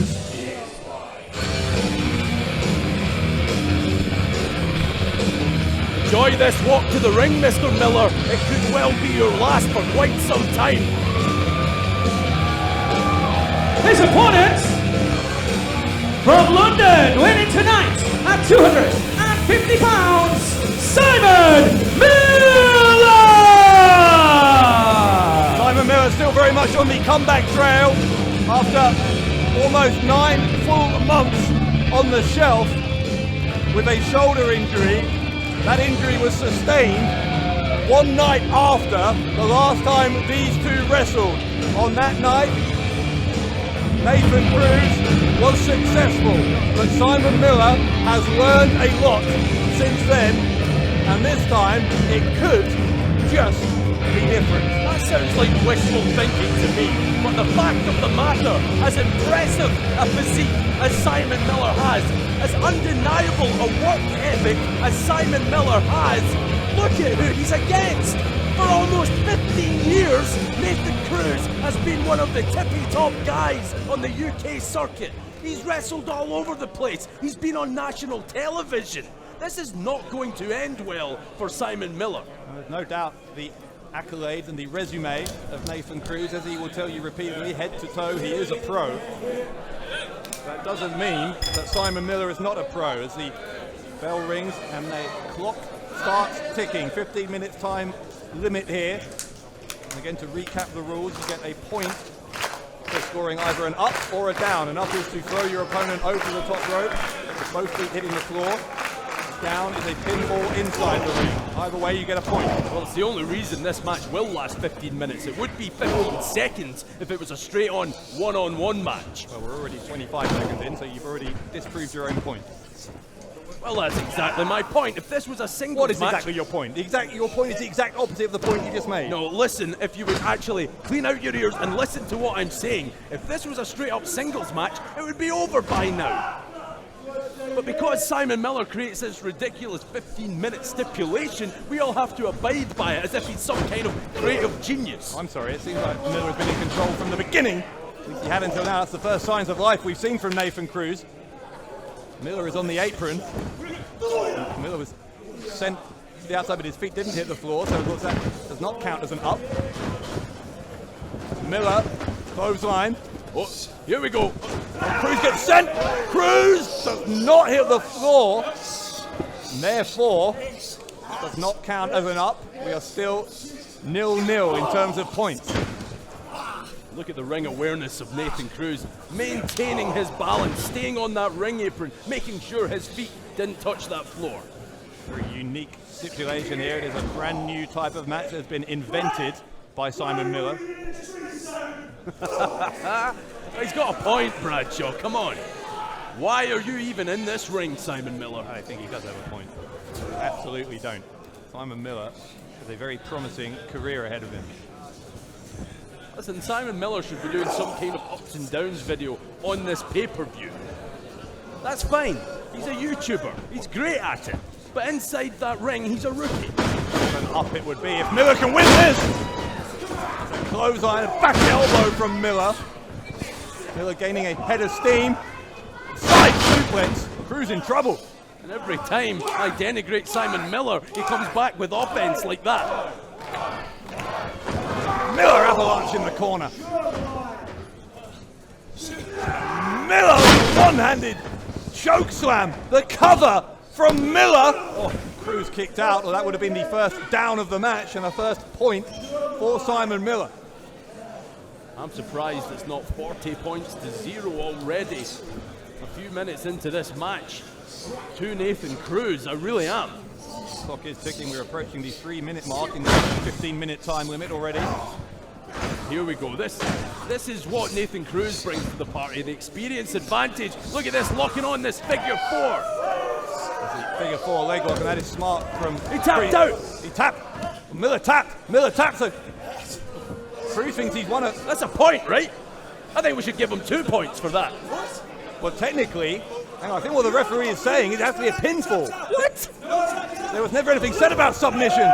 It's a roll-up from Miller, and Miller gets a pinfall, and that is a down. The with winner a point. of the first decision, Simon Miller! What a con that is. CRUZ has been outsmarted. Simon Miller tapped out, Dave Bradshaw. Submissions don't count. We said pinfalls. You've been outsmarted by the sounds of it. Oh, of course.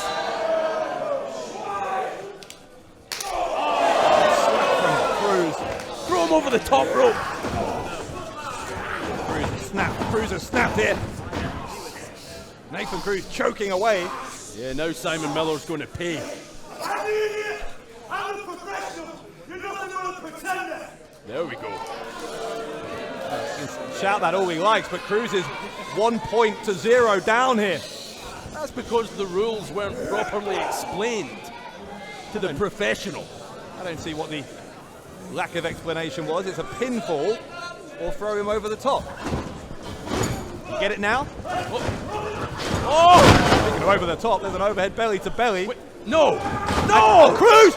Oh, it's 2-0! 2-0! 2-0 to Simon his Miller! second decision, making it 2-0, Simon Miller! I can't believe this.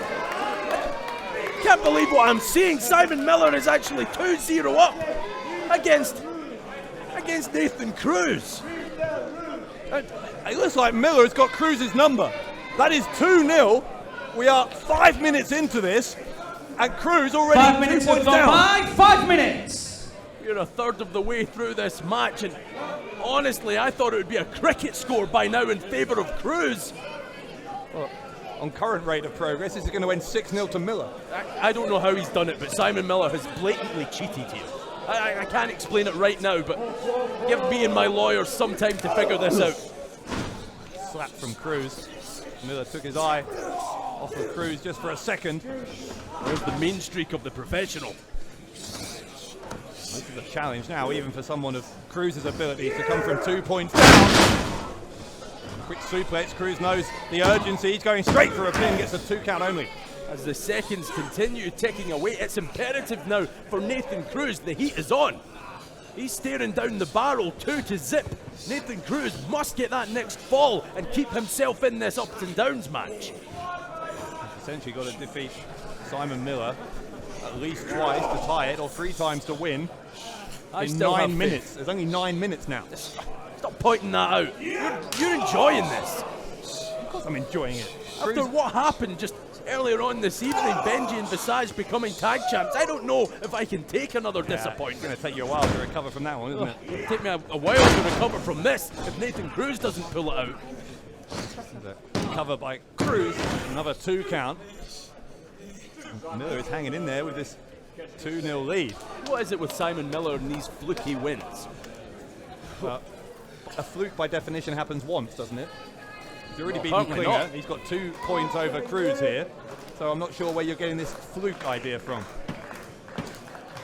Oh, come on. Nathan CRUZ, this would be so embarrassing. After all CRUZ has said about Simon Miller, telling Miller to burn his boots. He cannot lose here at Built to Destroy. If CRUZ loses this, does he have to burn his boots? I hope not. You know how much money he spent in them?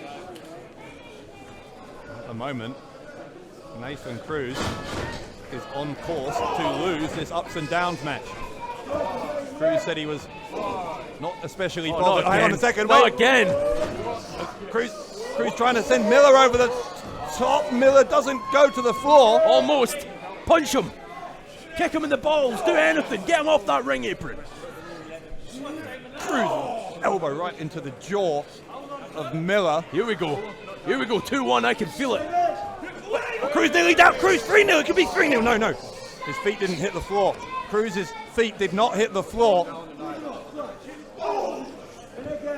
We're more than halfway through this. It's still 2-0 to Miller. They are both on the ring apron though. If either of them falls to the floor, then it'll be a point to the other man. This is not good. Not good at all for the professional Nathan CRUZ. Already 2-0 down. Precarious for both of these men. CRUZ absolutely can't afford to go 3 down. Oh, CRUZ has got the referee. Oh, Miller! CRUZ sent the referee into Miller. Genius. It's 2-1, right? It's 2-1. There we go. Picking up his first decision, Nathan CRUZ. Confirmation. Well, CRUZ finally using the rules to his advantage. He manhandled the referee. It is 2-1 in favor of Miller. Manhandled the referee, but there's no disqualification.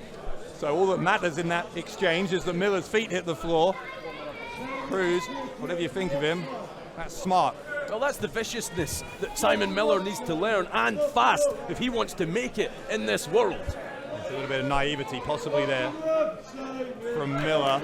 And I think this is where it turns, Bradshaw. I think this is where it turns. I think this could end 10-15-2. Oh.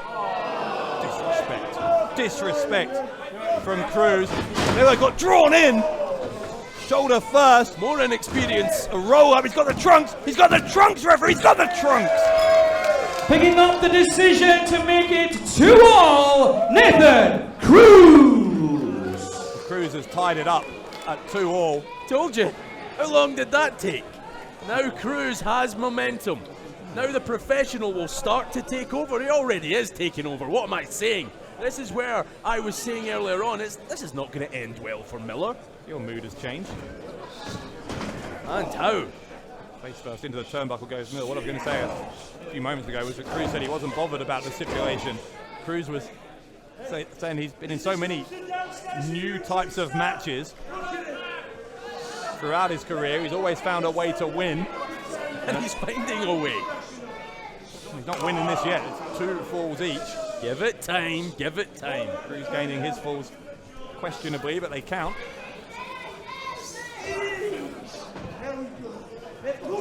CRUZ with an up and a down to level it at 2-all. He's got Miller on his shoulders. Miller fights his way back to the rear waist lock. CRUZ will go to the ropes. Boot to the midsection from Miller. Miller's going to look for the ups and downs. That power slam. There we go. Brilliant from Nathan CRUZ. 10 minutes have gone by. 5 minutes remaining of the ups and downs match. And how apropos would it have been for Simon Miller to win a fall with the ups and downs? But it's not going to happen. CRUZ launching at Miller in the corner. Going to look for the show stolen here is CRUZ. And nails it. Bring it in. Bring it in. CRUZ will go for the cover. 1, 2. Gain the lead. Miller kicks out. No chance. No chance Simon Miller kicked out. Well, he did. You just saw it. That had to be 3. You saw it in front of your very own eyes. That had to be 3. Miller found a way out. We are still at deadlock here in this first ever ups and downs match. Just under 4 minutes left. 2 points apiece between the veteran, the professional Nathan CRUZ, and the rookie Simon Miller. Miller with another kick to CRUZ. Again looking for the ups and downs. Miller has got him up and he's dropped him down. No way. Will he get the cover here? A kick out by CRUZ from the ups and downs. Oh, that could have been a disaster for Nathan CRUZ. Had he conceded a fall there, then Simon Miller could use his original tactics that I heard in the back, which was to go 1 or 2 up and then run away. Well, that's what you would have done if you were his manager. Yeah, he'd be a multi-time champion if I was his manager. I thought you said he didn't have the potential to be a champion. Strike attempt from CRUZ, no one home. Miller makes contact though. CRUZ backed into the corner here. Miller with the time ticking away, looking to take the lead. CRUZ catches it and drops him face first. move that was from the professional. Oh, low blow, there's no disqualification. There's no disqualification. The cover, the small package and the pin. Picking up the decision to make it 3-2 in his favor, the professional, Nathan CRUZ. Key word there is package. Simon Miller's holding his, look. A CRUZ! CRUZ strikes the ref. What a plan. Oh, I get it. Well, CRUZ is thinking he's in the lead. CRUZ is in the lead. If he takes out the referee, no one can register a point for Miller. Tick-tock, Simon Miller.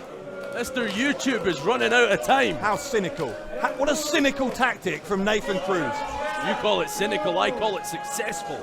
It is why Nathan CRUZ has been a thoroughbred on the UK wrestling scene for almost 15 years now. Spear! The spear from Miller! We need a referee! We need a referee out here! There's 2 referees down, for goodness sake! No! Miller! But there's no referee, to your point, Bradshaw. We've already gone through 2 of them. Well, that should be... The score should be tied. That should be another point to Miller. Why should it? There's no referee to make the count. And Miller is really up against it now. Miller's going to look to revive that original referee. Second referee is down as well. Neither of them looking like they're in a position to register the cover. Look, Simon Miller manhandling the referee. Miller can't lift him. 1 minute remaining in the time limit. 1 minute. Less than a minute left of this ups and downs match, and look who's in the lead. There is, the time is ticking away. There's no ref. I mean, it doesn't matter if there's no referee. CRUZ has taken out that second referee, which means that whatever Miller does, as we've just seen, he should have had a pin. We're under 40 seconds, and now Nathan CRUZ. He's hiding behind a camera operator, for goodness sake. But genius. Genius. Turning Simon Miller's 30 seconds remaining. 30 seconds. We're under that. 25 seconds. Nathan CRUZ loving every second of this, quite literally. CRUZ is an embarrassment. This is embarrassing. Miller's out of time. This has to happen now or not at all. CRUZ has exploited the rules. 10 seconds. 9, 8, 7, 6, 5, 4, CRUZ is going to win this. 2, 1. He has exploited the rules to his advantage. The winner of the ups and downs match, 3-2 decisions, the professional Nathan CRUZ. Stop clapping. Boy, that's cheered me up. You know, why are you so down all of a sudden? I mean, really, you want to see someone win a match that way? Hey, you win a match, however you can win a match. Maybe in hindsight, Simon Miller might want to reconsider the rules, the stipulations he put in place for this match, because CRUZ obviously has exploited those rules to pick up what you've got to say is an unjustified victory, because Miller had CRUZ down for what would have been 3 points apiece, but the referee had already been taken out. And this is becoming a recurring theme, isn't it? Simon Miller sitting, lying down in the ring, despondent, distraught. Get used to it, Mr. YouTube. Simon Miller has to realise this is a cutthroat business. You don't last as long as Nathan CRUZ has without winning any which way you can. CRUZ is remonstrating with the referees, but ultimately CRUZ using that wily veteran instinct. Stop smiling. Can't stop using smiling. the wily veteran instinct to pick up the win. So Nathan CRUZ wins the first ever ups and downs match. There is one more piece of business to take care of though. Tonight at Built to Destroy, the biggest piece of business of all, the Defiant World Championship about to be on the line. Well, I have called David STARR the product, the Jewish canon, and also the nearly man of Defiant Wrestling. Could it all change here at Built to Destroy? He quite literally will have to run through a brick wall to make it happen. He is trying to reach the top of the Defiant Wrestling Mountain. Unfortunately, the obstacle on the path to the summit is the most dominant champion we have ever had. Rampage versus David STARR for the World Championship. It is our main event. Sweet. Defiant Wrestling has seen David STARR fail quite a bit. Defiant Wrestling has seen me set goals, and they've seen me not accomplish goals. They've seen me fight with everything I have. They've seen me put to sleep. They've seen me battered. They've seen me beaten up. They've seen me kind of go against my own values. I tried so hard and got so far, but in the end, it doesn't even matter.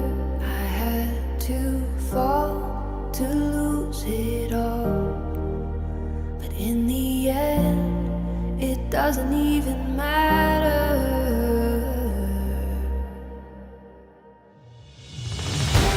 Now it's real, but now it's tangible. Now you can see that 2019 is David STARR's year. You can see by the things that I'm accomplishing. You can see it by winning the No Regrets Rumble. You can see it by winning Super Strong Style 16. You can see it by me just being the most talked about independent professional wrestler on the planet.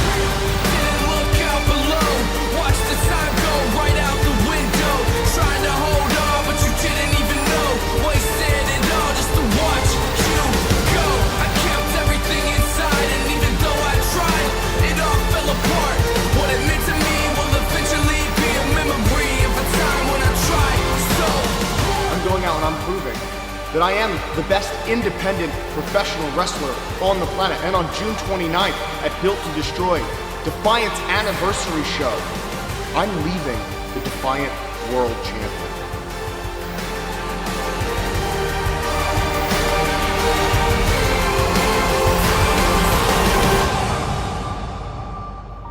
I'm going to be the champion that Defiant wrestling fans deserve.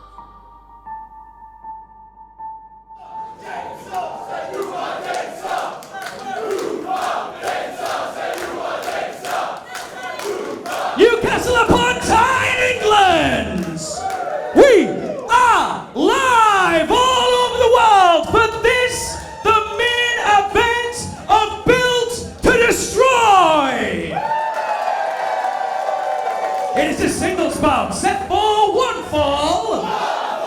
It has a 30-minute time limit, and it will decide your Defiant Wrestling World Championship! Introducing first, the challenger and the winner of the 2019 No Regrets Rumble!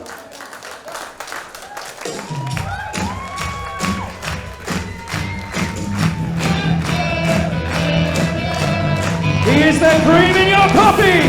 Your favorite wrestler's favorite wrestler! The Jewish cannon! The physical embodiment of charisma! The most entertaining man in professional wrestling! The Bernie Sanders of professional wrestling! The best of the best! Mr. American Rana! Davey Wrestling!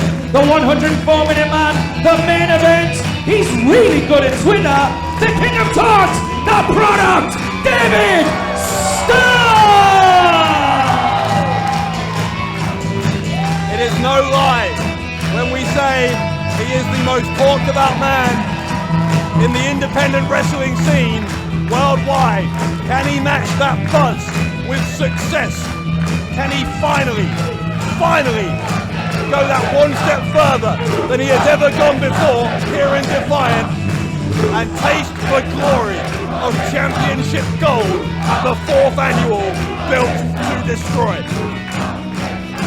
Those words that David STARR wears across his chest, those letters rather, making one. Now again, Bradshaw, I have called David STARR the nearly man as he points at the broadcast position. I don't take any pleasure in that. I really don't. But those letters, independent. David STARR must independently remove the Defiant World Heavyweight Championship from around the waist of this man, this beast, this monster.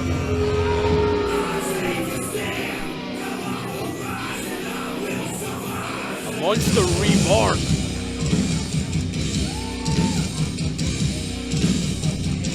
To give you some kind of idea of the scope of the challenge facing David STARR, consider this.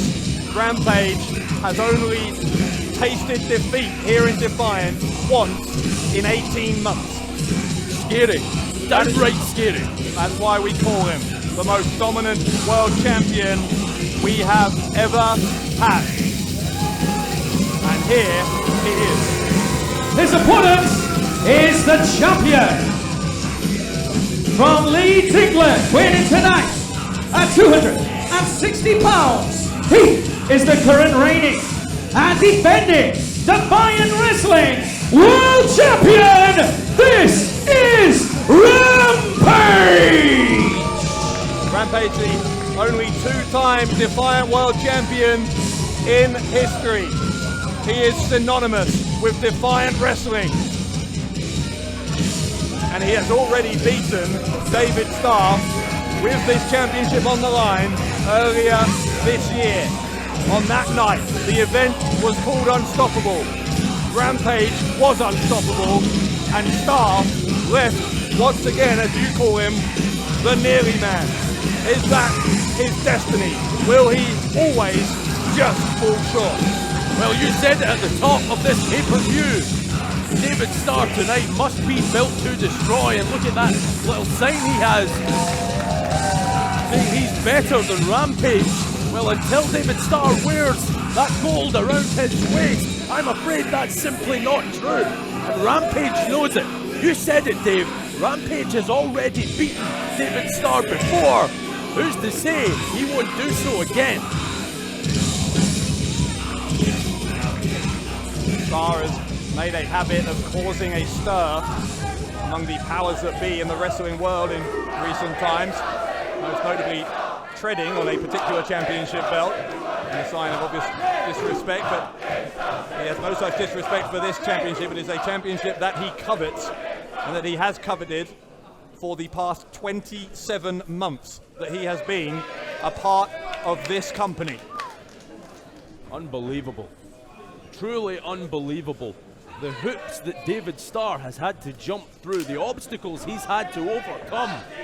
You know, look at what he achieved winning that No Regrets Rumble. He got his date with Destiny. The bell sounds. That date with Destiny begins right now.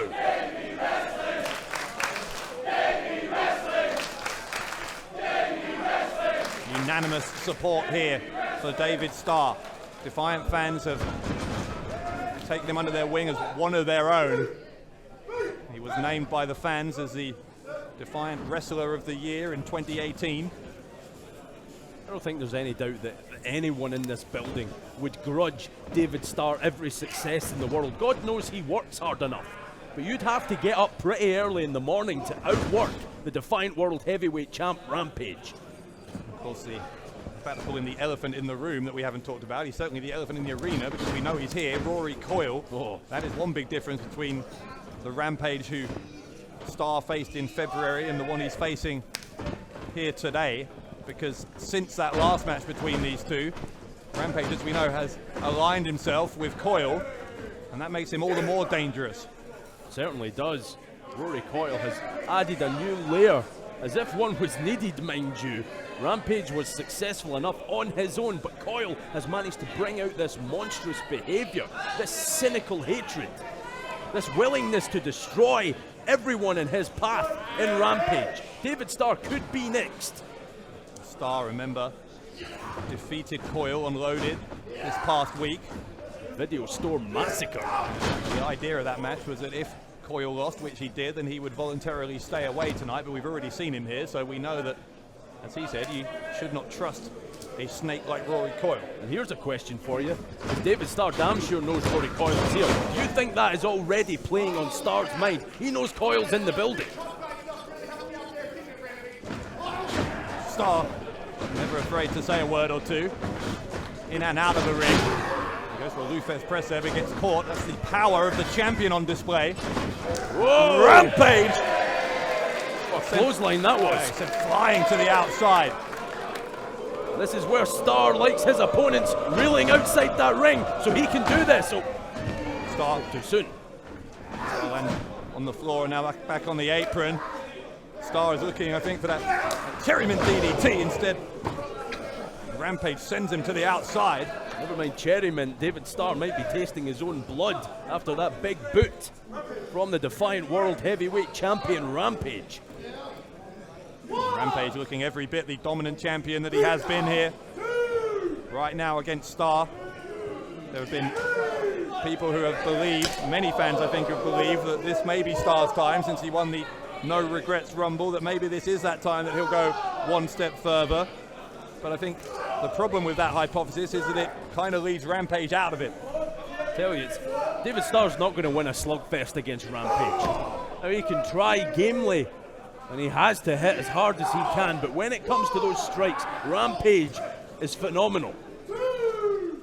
Rampage and STARR on the outside here, and particularly, you've got to say, since Rampage has been aligned with Coyle, he is vicious on the outside of the ring. He's a brawler. He always has been to some extent, but that has been amplified, I think. Now he's allied with Coyle, and STARR, as you say, it might not be the best place for STARR to try and go toe-to-toe with Rampage because of moves like that. Right down on the back, the kidneys of the challenger, and now Rampage enjoying the fruits of his labor.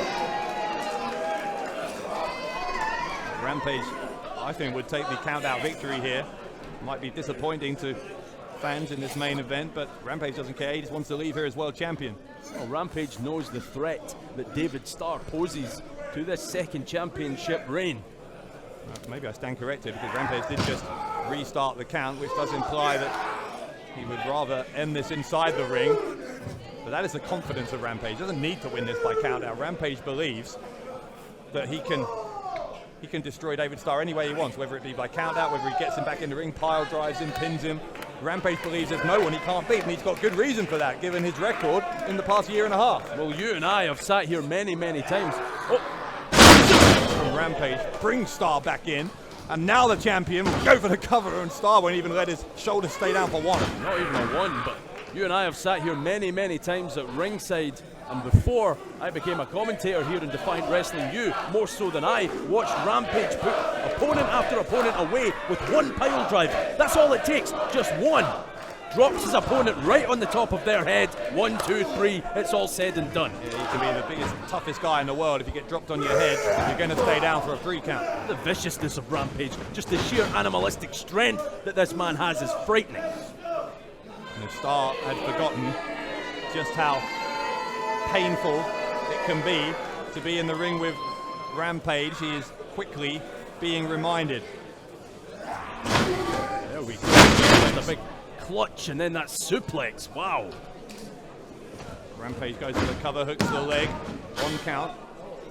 STARR again making sure his shoulders do not stay down for any longer than they need to. And this is the part of the match that Rampage lives for. Just getting to toy with his prey before he puts them away and successfully retains that Defiant World Heavyweight Championship. Look. Rampage.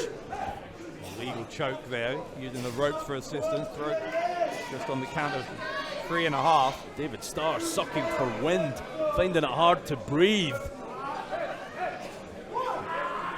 Again, Rampage with the illegal move. The club across the chest. Oh.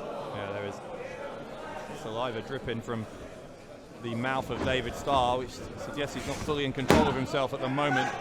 Manages to wrap those legs around the bottom rope somehow. That's only going to infuriate the champion. Yeah, you don't want to, one thing you don't want even more than a match against Rampage, against an angry Rampage. Oh, and just shuddering the body of David Starr. Did you see the facial expression on the challenger? Just almost disbelief at Rampage's strength. Backbreaker. You saw the back of David Starr bending around the knee of Rampage. Gets another 2 count. Well, come on, you consider yourself a master strategist. If you were the manager of David Starr, how would you advise he finds a way into this? Are you kidding me? I've managed men against Rampage before. I've managed beasts against Rampage, and I wanted to get the hell away from the ring. Listen, it's bad enough sitting here at ringside looking up at this man's daunting strength. Can you imagine feeling it as David Starr is? Every blow must be like getting hit with a sledgehammer. It's got to be so demoralizing for Starr, this sustained beatdown and that nearly man stigma, which he says doesn't bother him, but you've got to think it does. You can see the way he talks to you about it. You can see that it clearly irritates Starr that people think he can't get it done. Look at this from Rampage. Submission shredding on the foot. head. Yeah. Now into a full Boston Crab. the position of the lower back of David Starr. David Starr even pushing up as he is, it must be agony. Just making things even more painful if Rampage sits down. That huge frame, it could be all over for David Starr. Right near the bottom rope and he's there. He's there. Oh, Rampage. Yeah, he sits down. He can do as much damage as he wants for 4 seconds. Well, listen. Even if Rampage is disqualified, David Starr still doesn't get that championship. But I think that Rampage, to your point earlier, Bradshaw, he wants to defeat David Starr once more and prove his own point. Starr flies forearm first at Rampage. There's Davey wrestling chants continuing, but they are slightly more muted than they were at the start of the match because reality is starting to strike home, I think, for our fans here who realise just how much of an uphill challenge this is for Starr. Oh. But that might help. Starr using Rampage's own momentum against him. Rampage went really hard, shoulder first, into that steel ring post, and that is a shoulder that Rampage has had trouble with in the past. It is. Previously taped up. Rampage now feeling the effects, and crucially what that did was buy Starr some much needed time. Starr's caught him with the arm, and that'll do more damage, almost wrenching the arm, the shoulder out of its socket. We'll try again. Oh. Starr is smart, he knows what he's doing when he gets the opportunity to focus on a damaged body part. That's exactly what he's doing here. Now Starr has, I was going to say, well, Rampage can't use the power game now. He can't rely on that if he can't use his left arm. Rampage into the ropes, and Starr using some of the referee's count, but you've got to say that's fair enough because Rampage has been doing that throughout the match. Oh, you have to, but look at what happens there. One big forearm right to the face from Rampage. It changes the entire complexion of this match again. And Starr looks like he's a little bit bewildered after the impact there. He's got to quickly find himself again, and he does so, drops the arm. Maybe he was playing possum the whole time. He lured Rampage in there, dropped that damaged left arm over the top rope. I'm not sure there's any possum about this. You can see both champion and challenger, they're hurting. And now the Luthez press, look at this.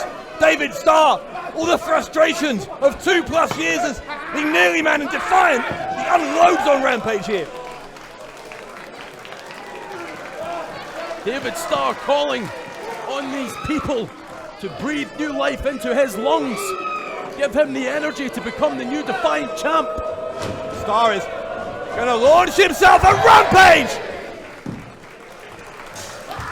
High risk, but high reward for David Starr, who can feel maybe, just maybe, that world title is within his grasp. David Starr now faces the tough task of picking Rampage's huge body up, getting him back inside the ring, and keeping him down for the 3 count. Easier said than done. Starr might just do it, you know.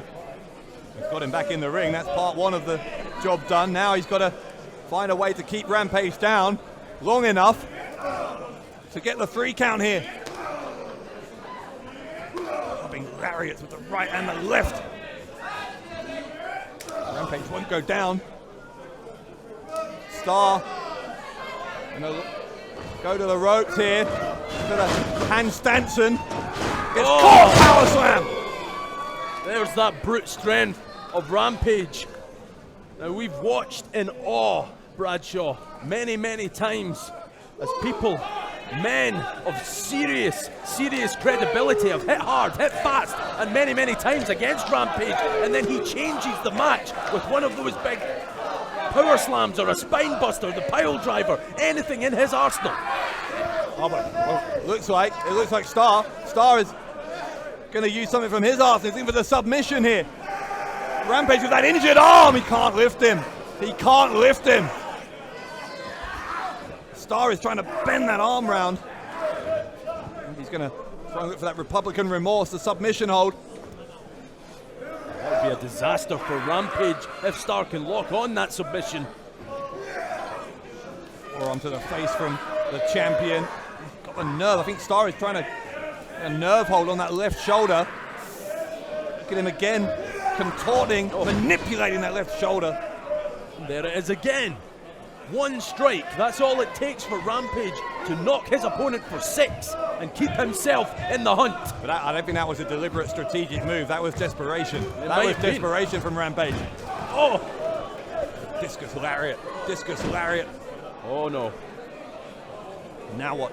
STARR is headed to the top. Spinebuster. The spinebuster from Rampage. That is a power move. Rampage has to make the cover. Too much taking out the champion.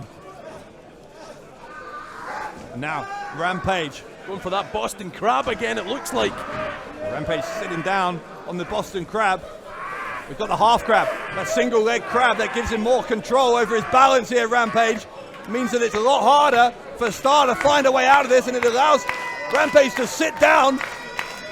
STARR has rolled his way through, kicking Rampage in the face. Kick to the throat from Rampage. Desperation from David STARR, but it worked. It worked.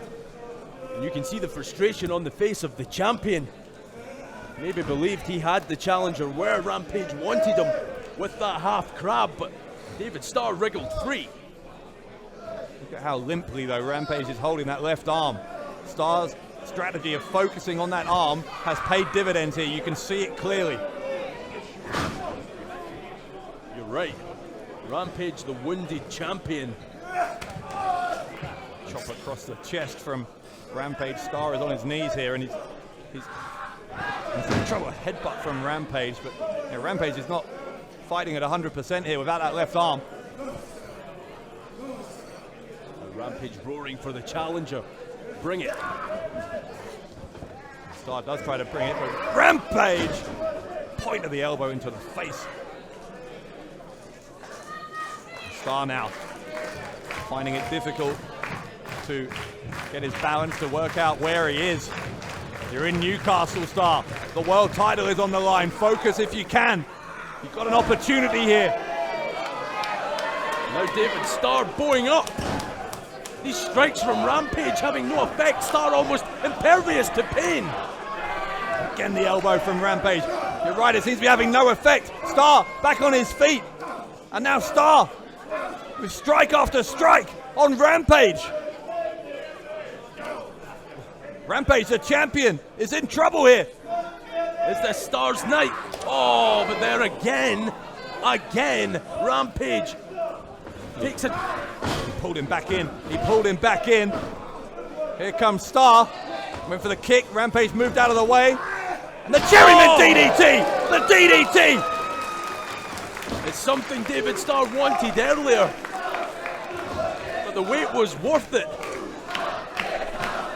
I'm telling you, David STARR's sticking in this. The head of the champion bounced off the corner of the ring. The face of the challenger. That is the intensity we saw in those eyes when David STARR won the No Regrets Rumble. We're seeing it again here at Built to Destroy. Wow. What a flurry of offense from STARR. Again and again and again. STARR with the onslaught to Rampage. Rampage caught him, shoulders down. He's got the trunks. He's got a handful of trunks, and STARR kicks out anyway.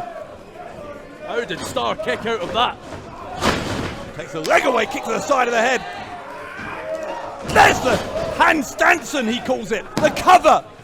And then kick out. Kick out by Rampage. And now, not wasting any time. Into the armbar. Reverse armbar from STARR, bending those fingers backwards. Remember the punishment that Rampage's arm has been through already in this match. And Rampage knows he's got to get out of it quickly, tries to counter, picks up STARR. He's going to go Here for the we go. pile driver. Pile A power bomb, in fact. Oh. A power bomb. We thought he'd go for the pile driver. In the end, I think he decided it was easier with that arm to keep STARR in the air for as little time as possible, and that means the power bomb. And that might be it. It might be as simple as that, because I firmly believe if Rampage had hit that pile driver, no one delivers it better than the Defiant World Heavyweight Champ. Had he hit that pile driver, it'd be all said and done. Well, here's a big question, though. The fact that he went for the power bomb, not the pile driver, does that mean that Rampage thinks he can't hit the pile driver with that injured arm? Well, there's another point to add to this ever-increasing drama that we're seeing unfold here live on pay-per-view. What a main event this is. Rampage, the wounded champion, the wounded animal, against David Starr, who so desperately wants what Rampage has. Rampage, I think, was looking for the pile driver or a power bomb or something again, but Starr wants more, twisting at that injured arm. Rampage strikes back, second time. Chop across the chest from David Starr. I'm beginning to wonder how David Starr, I know he's using the ropes, but how he can even stand at this point.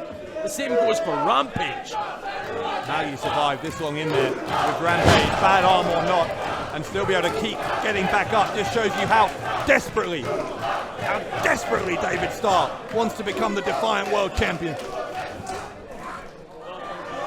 Misses with the left and hurts himself in the process, does Rampage. Starr got caught! He got caught! That could be all. Rampage says it is. Oh, I think we're going to see it, Dave. Going to go maybe for that impact DDT, and instead, Starr again drops the arm. Starr, we got it! Fishman Buster, the cover, drops him across the knee. Oh, Rory Coyle! Rory Coyle drags out the referee, for goodness sake. The man who said he wouldn't be here. Never trust a snake. Oh, are you kidding me? Oh, come on. A disqualification. The winner of the match, as a result of a disqualification, the product, David Starr. That's outrageous. That is absolutely outrageous. Starr hit the black heart. However, still Defiant Wrestling World Champion Rampage. Can't believe it. David Starr, whether you like it or don't, Bradshaw, whether any of these people like it or don't, David Starr is still the nearly man of Defiant Wrestling. Rightly or He had it won. He had it won with the black heart buster. He went for the cover. I'm agreeing. Rory Coyle, I know you are. Doesn't matter, does it? No. Yo.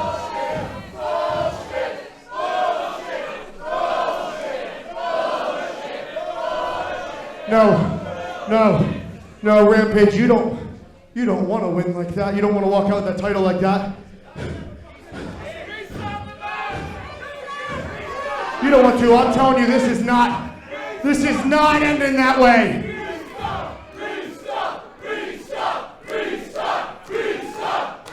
People want it.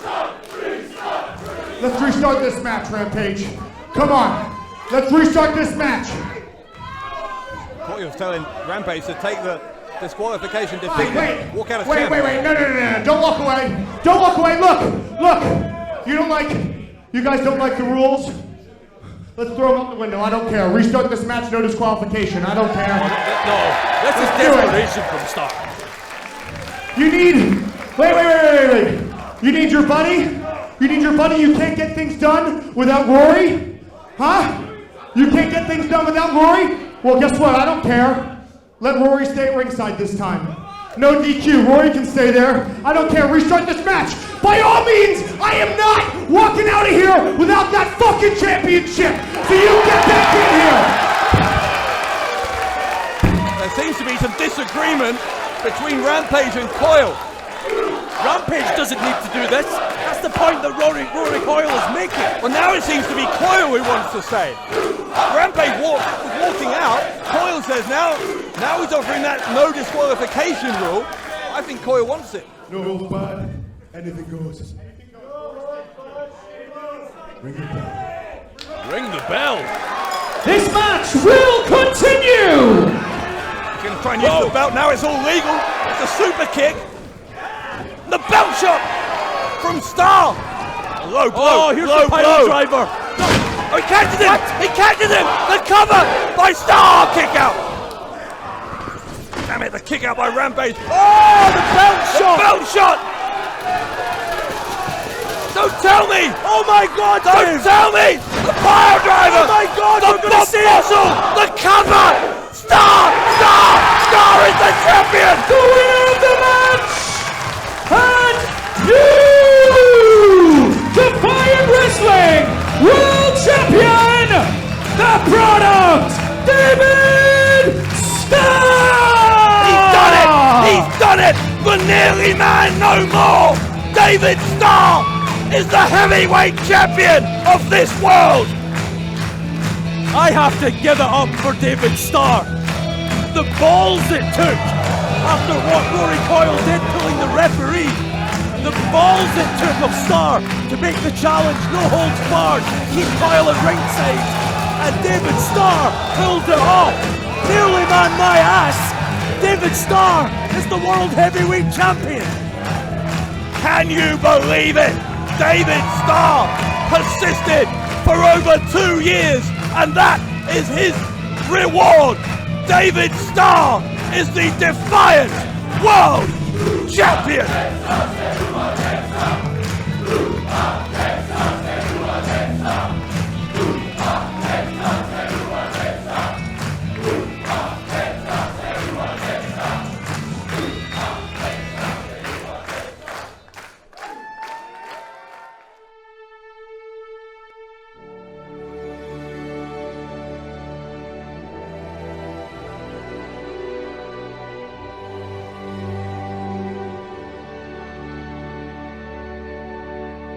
I hereby announce the formation of WCPW, What Culture Pro Wrestling.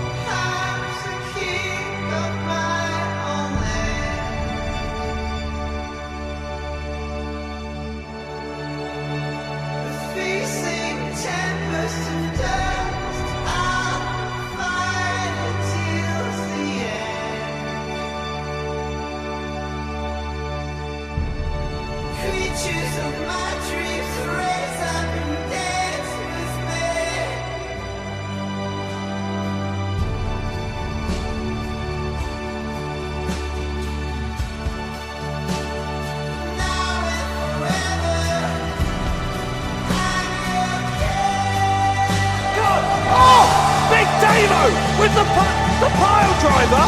What? What's this? Oh! Big Damo! He's battering Joe Hendry! The tension, the frustration was mounting. No way! Galloway! Oh!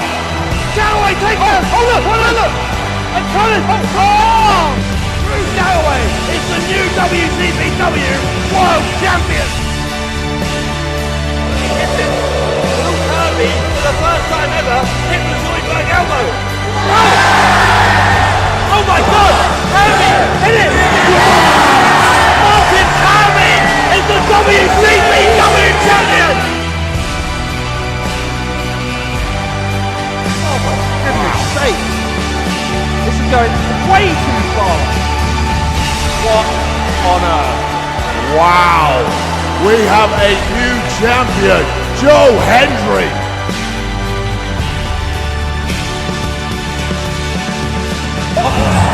Look at Battle of Buzzer. It's the villain. No. Please God, no. Skull. Can he get there in time? He tapped.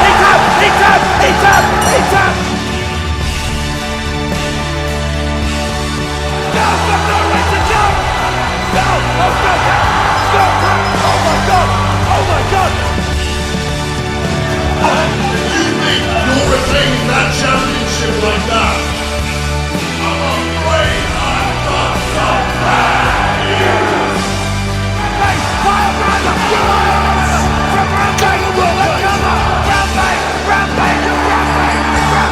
Rampage is the champion!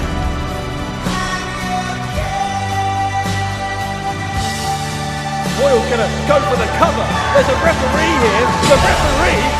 Rampage is unconscious. Rampage. No.